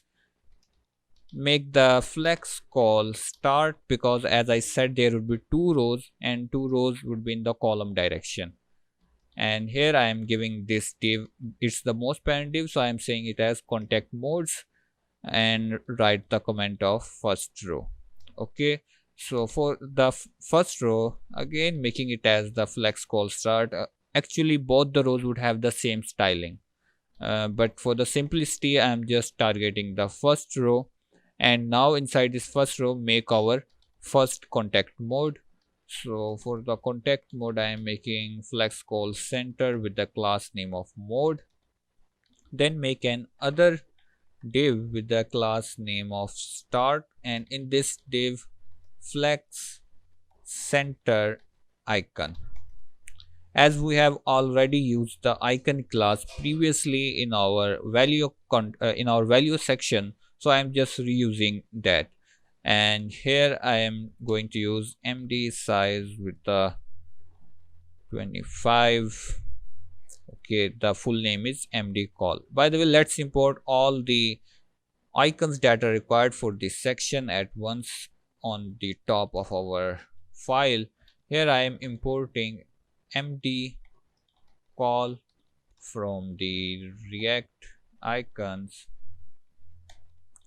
MD directory, and then I am importing bs fill chat dots fill from the React icons, and the directory is bs. The last one is hi chat bubble bottom center, hi chat bubble bottom center from the React icons hi directory. Okay, and here close this icon div, make a div for the detail of the contact mode, and I am giving it as flex call start with the class name of detail. Inside this we would have the two spans. The first span will give the name of the mode, and second one is what's the number for using that mode. So, and here our detail div ends. Okay, and okay, so this one is our complete section. And by the way, this is the most parent, and it's the ending section for this div. Before the end, here I am making a button with the class name of flex center, giving it as button, and here I am saying as call now. Save this. Okay, there are some issues. Let's see the console. It's saying okay, there is an issue while importing the icon. Let's see what's the issue. I must made some typos. Let's try again. Okay, the issue is the directory of this icon is hi2, not the simple hi. Now the error should be gone. Yes, and this is our first mode. Do some CSS now. So after this C left, here I'm saying the contact mode is the most parent, making it the margin top of 2 rem with the gap of 1 rem between the rows, and then inside the contact modes I have rows. For each row make the gap of 1.5 rem between its element. Now for each mode make the width as 16 rem with the padding of 1 rem. I am giving some border here, so you can also write this value, and then the border radius of 5 pixels, gap of 1 rem between its both left and right element, and a transition of all 300 ms ease in, as we have to make the hover effects. Therefore I am specifying transition all 300 ms ease in. The button is not looking perfect because in the deployed version button is something like this on a non-hover state. So here in the mode I would say I have some buttons. For those one, make the width as 100% of the parent with the background color of our variable, which is light blue, and then a color of our variable blue for the fonts. The font size should be 0.9 rem with the font weight of 600. Okay, yeah, now it's having the perfect width. And the styles, I'm also seeing the text inside our mode is in the center, which should not be the case. So let's try to fix this by targeting the first child, making the width as 100% and a gap of 1.6 rem. And yeah, now it's perfect. Try to change the primary text inside our detail. So I'm saying target the detail, and then the primary text, make the font size as 1.1 rem with the font weight of 600. And if okay, this is the deployed version. I think it's not applied yet. And why it's not applied? Because in this pen I have not given it the class name of primary text. Now if I see, yes, it's applied. And similarly I have to do for the second detail. Here I am giving the class name of secondary text. Let's make the hover states for our modes. So here I am saying on hovering the mode, make it scale 1.1% with the box shadow of our variable shadow. Now I have a button inside the mode, and on hovering that button, make the background color for that one as the variable of our blue gradient, and the color of text should be white with the scale, so it should be scaled down in its size, and it should be 0.8% of its original size on hovering. And as we have already defined the transition of 300 ms ease in, so it would provide us a smooth effect. Let's try it in the browser. Yes, perfectly as we require. For making the second mode here, I'm going to do a very simple thing. Okay, so this is our mode. Make it minimize by clicking this arrow in the VS Code. Copy this complete div of mode. Make a space here, and you can make a comment that it's a second mode if you are so much confused, and then paste that div. Now change the text here. Instead of call, this should be chat. I'm keeping the number same, and instead of saying call now, I am saying chat now. And there, instead of md call, here I can say bsfill chat.fill. Okay, save this and see our second mode should be there. Yes, this is there. And okay, why for now it's like this? Because still we are not having our second row. Let's minimize this one, and this is our complete row. If I minimize our complete row and copy this, make a space, write a comment as second row, paste this here, change the details inside our second row. Okay, so this is the row, and this is the md call icon. Instead of md call icon, now we have this icon here. Instead of saying simply call, here we are saying video call. Then video call now. This should be the fourth mode.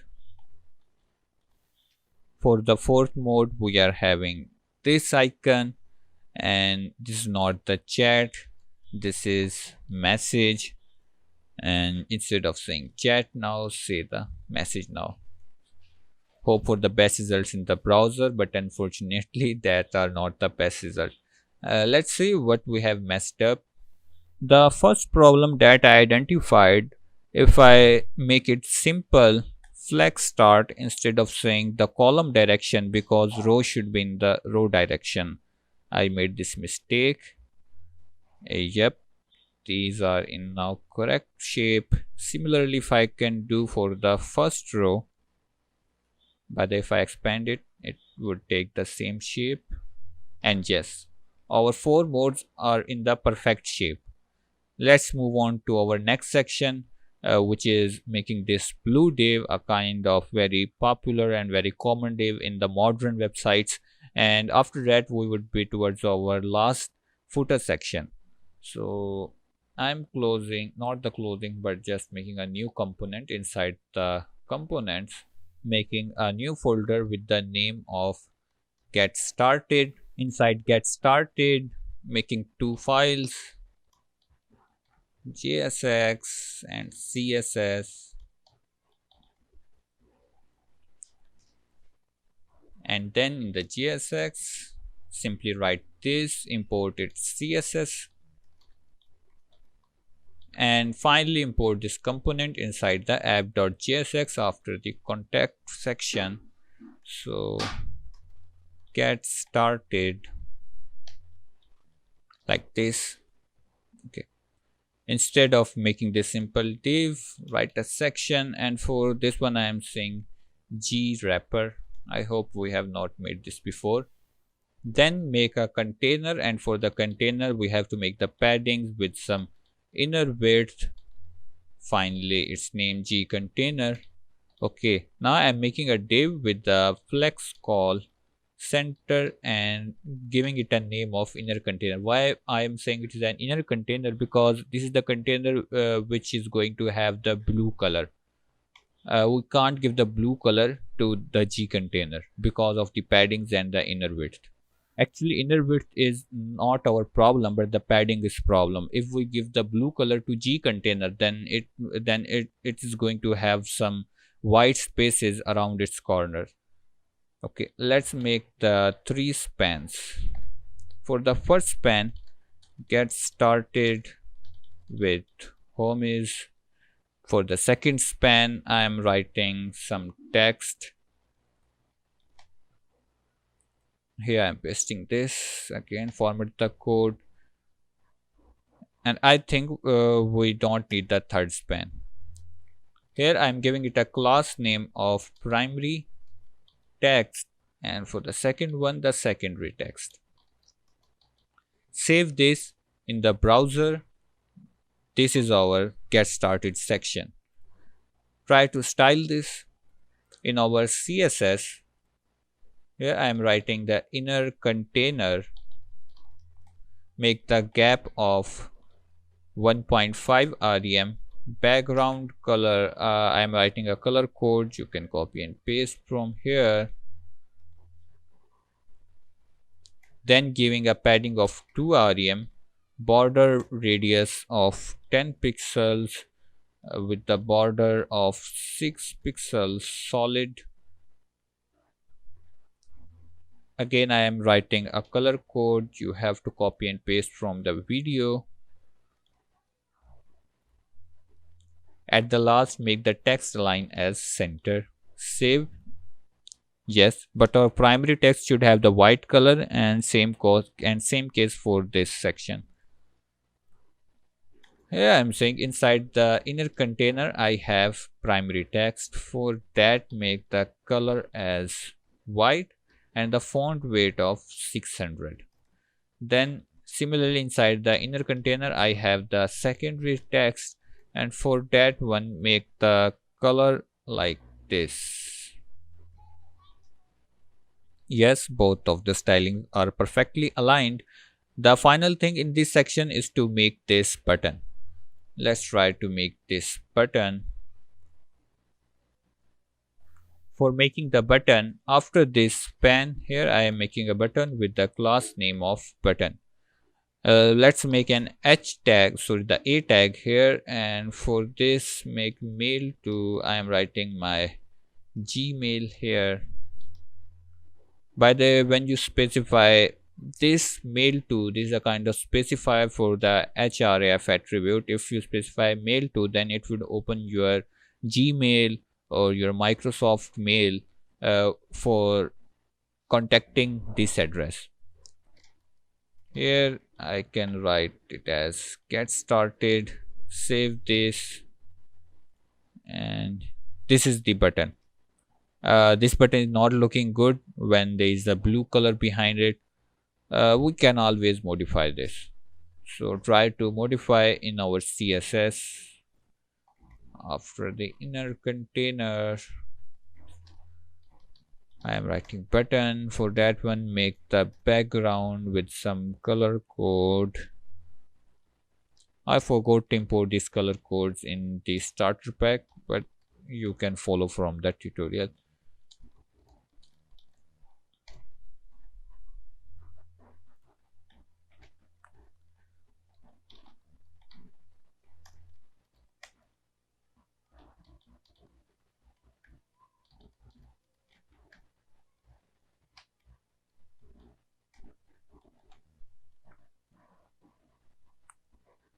I have completed the styling for this button and it's looking good. Let's move to our last section, which is the footer of this website. So just repeat the steps for the footer section. make two files inside the footer.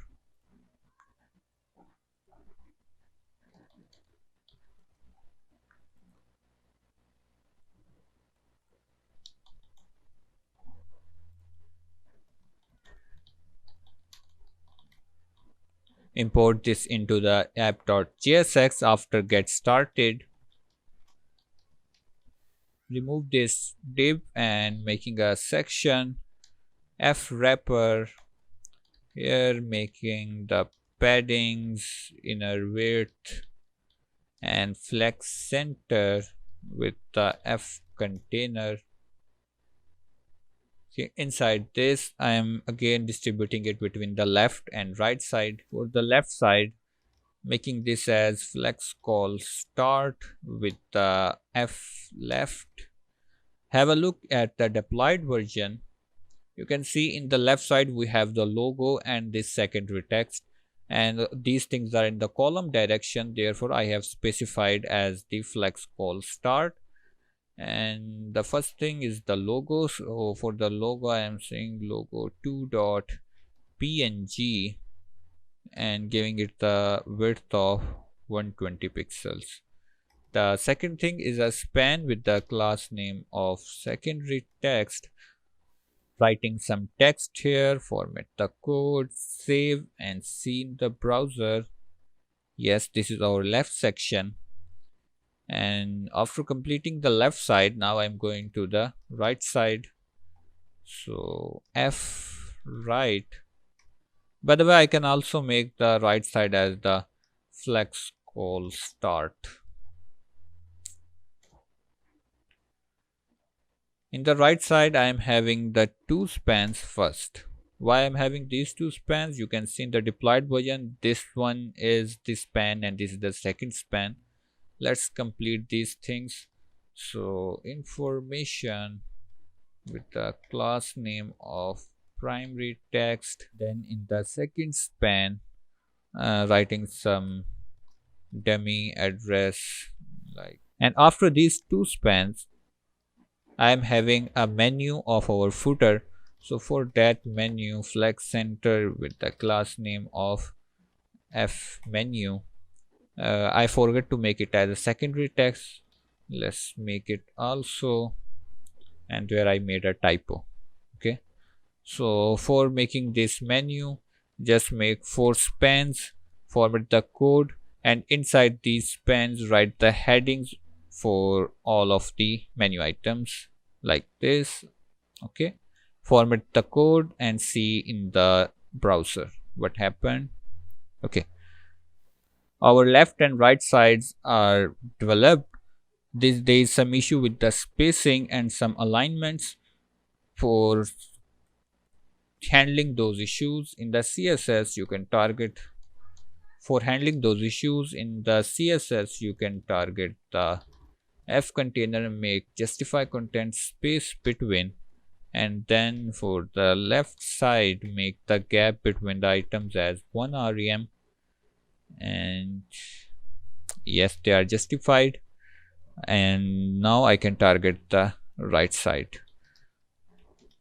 In the right side I have the menu. For that menu, make gap of 0.5 rem, 1.5 rem, margin top of 1.5 rem with the font weight of 500. Yes, so our footer is also completed. If we look the bigger picture, then you can observe the static version of our website is now completed. Let's start the part of the tutorial where we have to make our website responsive for the mobile screens and for the tablets, and similarly the desktop version is already built. So for starting the responsive design, let's right click and click here on the inspect button. Here you can click on this toggle device, and now your browser can give you a view where you can expand and collapse your screen to see it on the screens of multiple devices. Like I can select iPhone X12 Pro, iPhone 12 Pro, and on the 12 Pro the website is looking like this, means on the phone, and which is not very good because still we have not made it responsive. So I'm keeping it as the responsive and collapsing it. Okay, let's have a look on the deployed version. Now if I inspect this version and let's refresh. So this website is having a proper responsive view. We have to convert our website in such kind of view. So let's start by the header. As we can see that in the header, instead of seeing the complete menu, now we are seeing a menu icon. On clicking this, the menu appears from the right side, and clicking outside of this menu, it goes away. So let's start by making the static standard menu for the mobile screens. I am not going to implement the logic for now. First, we just try to make this type of menu. We have to convert this menu in that version, and then we will see how we can apply logic for moving it outside and then inside the screen, and then how can we click outside of the menu to make it go away again.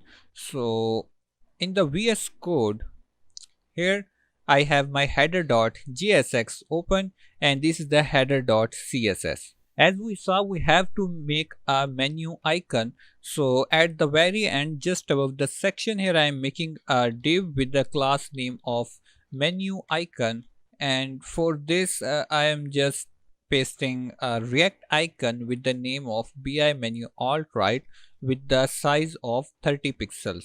Let's make it a self-closing component, and on the very top I am going to import this. Let's save this and see if it's imported or not. And yes, it is imported here. Okay, now inside the CSS I am saying generally it should not be in the view. So here I would say for the menu icon, make the display none, so it will not be visible on the standard desktop screens. But now I have to specify the screen sizes of small devices. So I am saying on the media screens with the max width of 768 pixels, make this menu icon as. Save this and now see what happened in the browser. Okay, the menu icon is not visible, but here I made extra braces. Let's remove this, save our CSS and see in the browser if it's working or not. Okay, on the small devices here you can see our width is smaller than 768 pixels. It's currently 494 pixels, so our menu icon is visible. But if I expand this view and go above the 768 pixels, then it becomes as display none. Okay, this is working. Now we will try to convert this menu in the mobile version. For doing that, here I am targeting our H menu, and first of all I am making the color of text inside this with our variable black, and then making its position absolute. And as I am making position absolute, so I have to give it a reference from our H container. Here is the H container, but not the H container because still I am not specifying the position relative for the H container, so it would go towards app.css. Yes, the parent container for the H menu is the position relative, and then it is position absolute with respect to the app. With respect to the app, I am saying its top distance should be 3 rem, and from the right side it should be 4 rem. Now next thing I would say, the background color on the small screens should be white for this menu, and then the flex direction should be column. Let's see in the browser. Yes, we are getting our menu, and then I have to specify some padding and some general styling. So I would give the font weight of 500 with the gap of 2 rem and the padding of 3 rem. Let's save and see here. Okay, one thing I can also do, I am making all the other components inside the app.jsx as a comment. So I am commenting out all these components by pressing Ctrl and backslash like this. I would also comment the hero section. Let's save this and see in the browser. Yes, only header is visible. More. So here I would say the border radius would be 10 pixels, and align items flex start with the box shadow. So for the back box shadow here I am pasting some value. You can just copy it from the video, save this. Yes, it's almost getting the shape. Okay, if I paste the same width in the deployed version and then the same height 850, yeah, they are pretty much same. So the static version of our menu is complete, but I am noticing the position of our icon is not correct. So what I would do in my VS Code, I would go to the header.jsx and I am moving my menu icon inside this div, means inside the h wrapper. Not the h wrapper but the h container, sorry, my bad, because h wrapper is our section and then is the h container. So I am wrapping my menu icon inside the h container. Let's format the code, and yes, now our icon is in the correct position. Let's try to apply the logic behind the movement of our menu. For making this, on the very top here just above the return statement, I am making a use state. For the use state I am giving name of menu opened and it is handled by set menu open. Yeah, so as it is a use state, so I am importing it from the React. As you can see on the top, it's auto imported and by default it is having the value of false. Now here I am saying on clicking this icon it would execute a function, and function is very simple. From the use state set menu open, take the previous value from the state and set the negation of our previous value. If you have the complete view, so I am executing a function of set menu open, taking the previous use state value as the argument and setting the new state as the negation of our previous state. Means if it's false then it will be converted into true, and if it is true then it would be converted into false.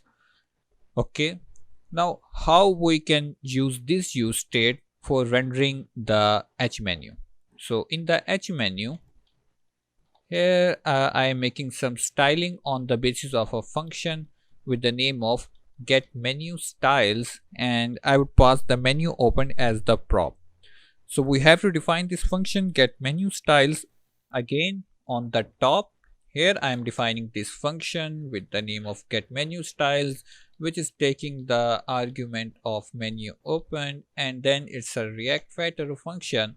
So first it would check if we are actually at the smaller screens. So here I am making the condition if document element dot client width, so it would be client width like this, is smaller than 800, means if it is up to the 768 pixels, then return this styling. The right distance, means the position from the right side of the screen, would be minus, you can say at minus 100%, but there is a condition of doing the minus 100% if and only if menu is not opened.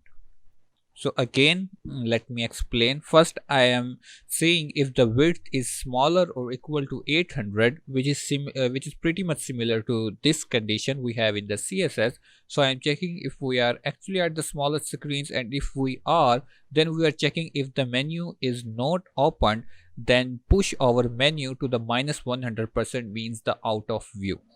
Let's save this and see how much it works. Okay, so if I click here our menu is appearing, and if I click again on this icon it is disappearing, but I am not able to see the movement of menu like in the developed version. When I click it is actually moving out of view and then coming into view with a kind of sliding animation, which is not available here. So for making this, here in the H menu I would say make all type of transitions as the all 300 ms ease in. Okay, so ease in, let's save this.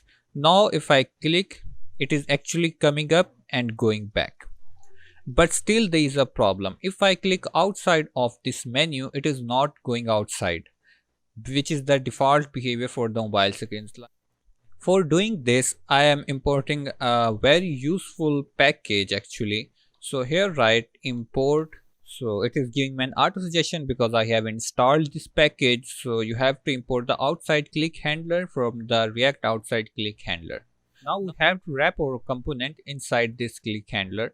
So I am going to my H menu, and before this H menu, here I would say outside React handler and move its closing tag up to the closing of H menu. So this is our H menu. So now if I format the code, it's giving a perfect view.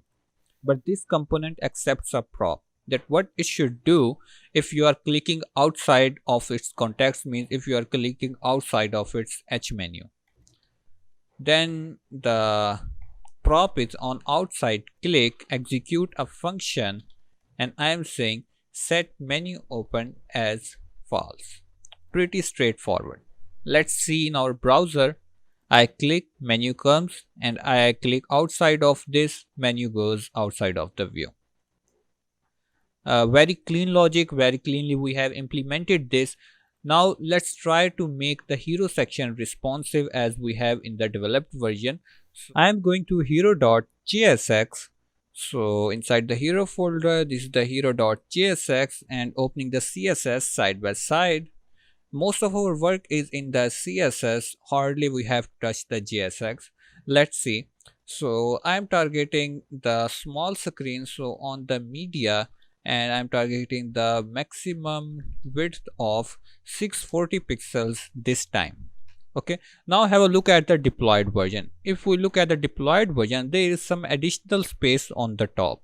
So for making this additional space, I am saying hero container should have the margin top of 2 rem. By the way, I forget inside the app.jsx we have to make this uncomment. Let's save this.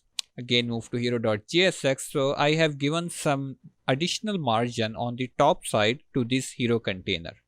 Okay, let's save and see. Yes, there is additional margin. Now the writing is so much big for the mobile screens. So now I am targeting the hero title here, hero title, and inside hero title we have h1 heading. For that one, make the font size of 2.5 rem with the line height of 3 rem. And yes, they are looking good according to the deployed version. Then if I look at the image container, it's not looking aligned in the mobile screens. So for making it aligned in the mobile screens, here I am targeting the image container, specifically image container, make the width as 95% with the height of 25 rem on the mobile screens. Let's save, and yes, now it is aligned within the mobile screens as it is in the deployed version. The next thing is to make these stats fix. So for making these stats, I am targeting stats, making justify content center with the gap of 1.5 rem. And let's save this and see. Yep, they are working correctly now. If I visit to the iPhone XR, it's looking good here. It's looking on X12 Pro. But I am seeing that our image container is not in the center of screen. So for fixing this, again move to our CSS, and here I would target the right side of hero section, here right side, and I'm making the width as 100%. So now if I visit, okay, there is something problem. I have to refresh the website. Okay, still it's not in the very center. Let's see. Okay, it's not the H right, it's the hero right. So that was my bad. Here I have to like this. Now see, yep, it's perfectly in the center. It's time to fix the font weight and the font sizes, not the font weight but the font sizes for these stats, as in the deployed version they are relatively small and giving a good look for the mobile screens. Okay, for doing this, here I am saying stat make the nth child, the first child means which is the number, make the font size as 1.5 rem. And similarly inside the stat I have the second child, which is the name of stat. So for that one I am making the font size of 0.8 rem. and yep, this is our version, looking perfect for the mobile screens. Let's try to see it on a relatively large devices like the tablets. So if I expand it, okay, this is the standard tablet size and it's not looking good here. Let's see what we can do in our CSS. So yes, I am just guessing if in the hero container, instead of space between, I make it space around, and now see, yes, it's looking perfectly fine for the big screens, for normal laptop screens, for the tablet screens, and then for the mobile screens. Okay, on the mobile screens, when the menu is incoming, there is something wrong with the z indexes. So let's fix these z indexes on the hero CSS. Here I am giving it a z index of 1, and on the header CSS I am giving it a z index of 99. It should fix our problem. Try to refresh. Okay, there is still a problem within this title div specifically. So inside the hero.css, this is the z index of 1. Then what can be the problem here? If in the orange circle, for me everything is looking fine, but still we are having this issue. Let's try to inspect and try to debug it together. Okay, so our hero menu here, H menu, if I try to give the z index 99 here, yes, it has fixed our problem. So what we can do inside our inside our header.css, when we are writing code for 768 pixel screens, first make the z index as 99, and it is fixing our problem. We just have to do this. Let's try to move on the next section, and the next section, okay, go to the standard mobile screen, then yeah, this one. So next screen is these logos, and this is the most easiest part of the tutorial. So I'm just uncommenting and see the results. This is the companies section. I have to uncomment all and then make comments one by one like this. Let's see, and this is our companies section, looking very perfect in the mobile screens, and on the tablets it's also looking good, and Javoino on the desktop is perfect. So we have nothing to do with the company logos. We can securely move to the next section, and the next section is I should make the width same so we can make a fair comparison between both the screens. So this is the deployed one. Okay, our next is this carousel section. Try to make it responsive on the mobile screens. So here I am making this as a component and see what is happening here. So it is already looking very good because we have made the dynamic slides per view in the settings as the prop for this carousel. But the only thing we have to fix is this heading should be the center of the screen, and similarly these buttons should also be the center of screen.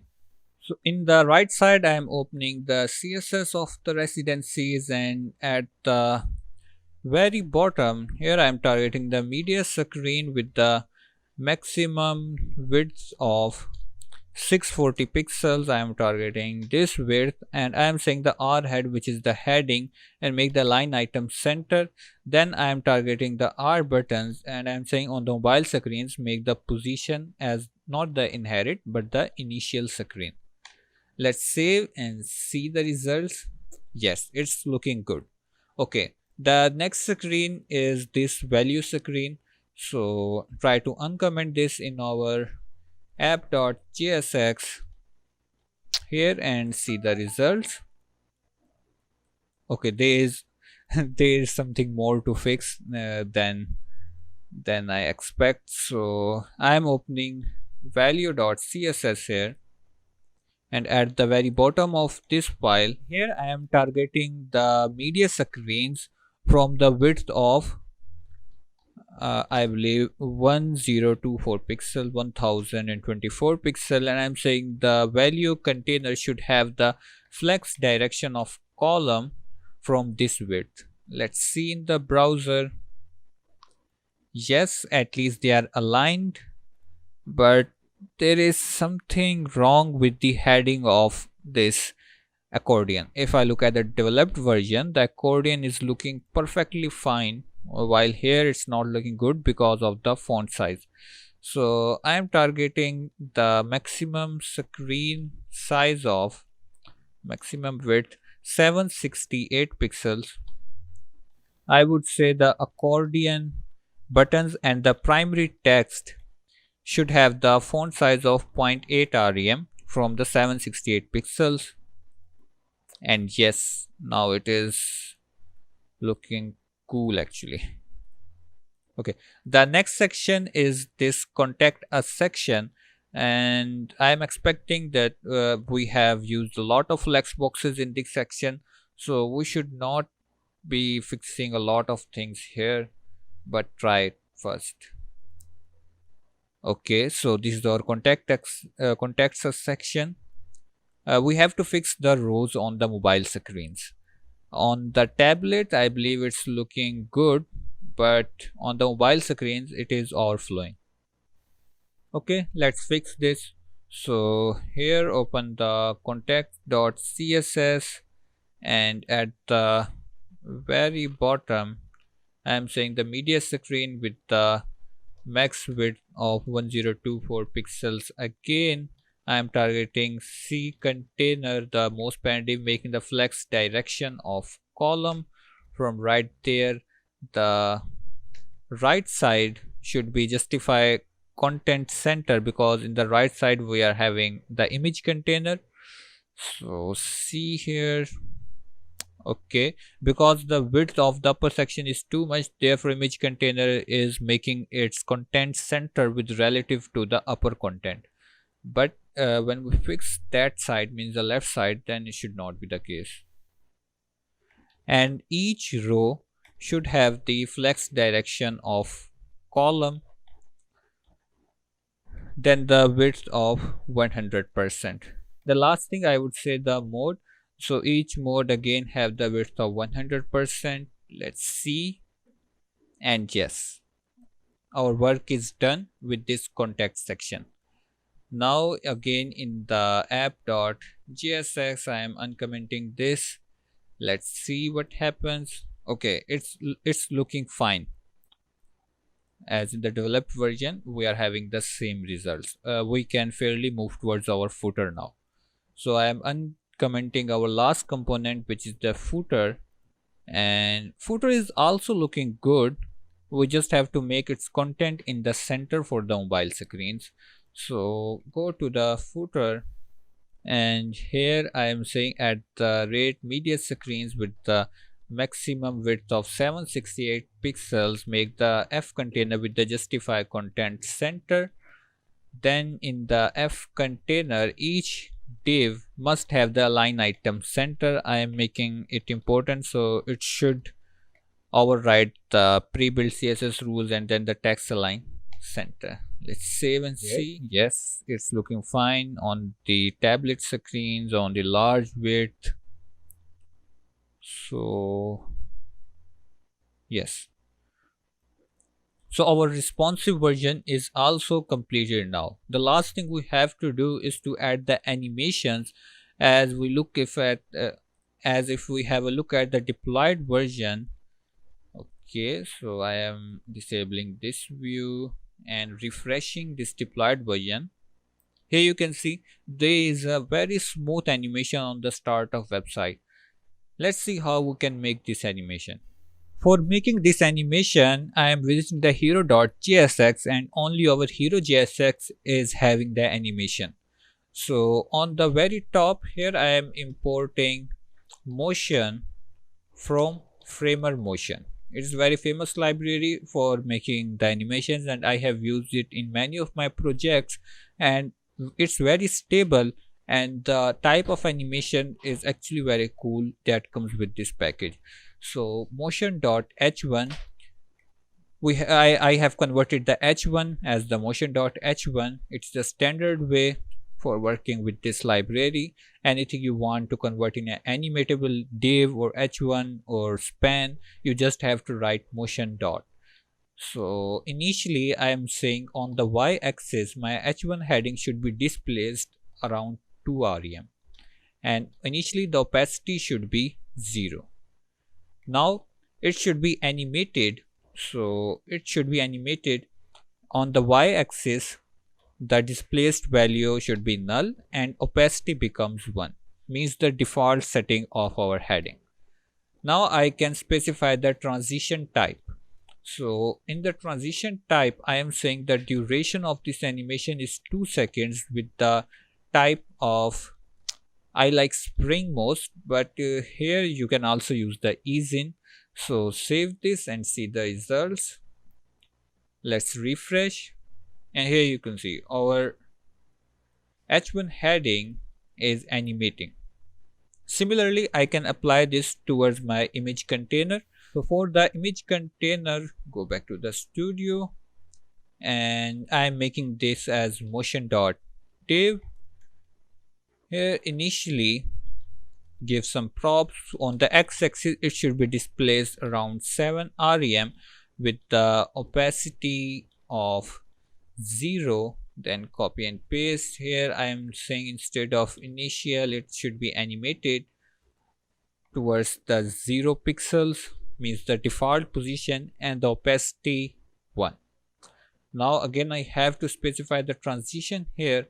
So you can also make a constant object if you want to use the same transition all over your components. So here I am again saying duration 2 seconds with the type of spring. Let's save this, try to refresh here, and yes, it's looking perfect. In the developed version, it's a little bit slow because I have used ease in animation here, but I like spring most. So you can apply any one you want. Now let's get toward the last section of our tutorial, which is the deployment. How we can deploy this fully functional website, not in terms of backend, as I discussed in the start of tutorial. If this video gets enough number of likes or comments or requests in comments, then I would make a full stack tutorial of this website. But for now, let's focus on the front end. So let's see how we can deploy this front end project to the internet. For deployment, I am using the Cloudflare pages here. Cloudflare pages. Go to this first link. You can make a new account if you don't have, otherwise you can simply do a login as I am doing. So such dashboard would appear in front of you when you do a login or sign up. You have to visit this section, pages. So in the pages we are going to deploy our own page. So here I can do a create a project, and I'm going to use the direct upload option. So for doing the direct upload, go to your VS Code. Open your terminal by pressing Ctrl J. You can stop this server by pressing Ctrl C. Clear your terminal and here write yarn run build. So it would make a production build of our application, and it took very little amount of time. In the 5 seconds our production build is ready. Where it lies, if I go to a directory, close the terminal, on the very top here you can see a folder with the name of dist. Actually this dist folder is our production build. So I am right clicking this, clicking on the reveal in file explorer, and here it comes. I am just dragging this, and in my Google Chrome, okay, I have to click on the direct upload. So click here direct upload, give the name of our project. So I am giving the name of real estate web, and at the last I am including the YouTube. Click on the create project. Here you have to upload your dist folder now. So I am dragging this folder and here drop this. It is preparing itself to upload to server. It can take different time, depends on the size of your project. You just have to wait here. Okay, so all files were successfully uploaded. Now finally you can click on this button, deploy site. So as you click on this deploy site, it takes around 5 to 6 seconds and your page is ready. You just have to click on this link and your website is deployed to internet. You can see the animation, you can see all of your sections. I would also provide a deployed link in the description of this video so you can visit on your devices that how it's working on the mobiles, how it's working on the desktops.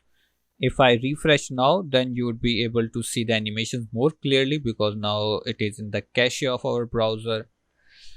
If this video has inspired you for making the new front-end projects, for using these animations, for using these responsive CSS, then hit a like, subscribe and share button. I hope this video gets the enough number of likes, so I should be encouraged to make a full stack version of this, but let's see.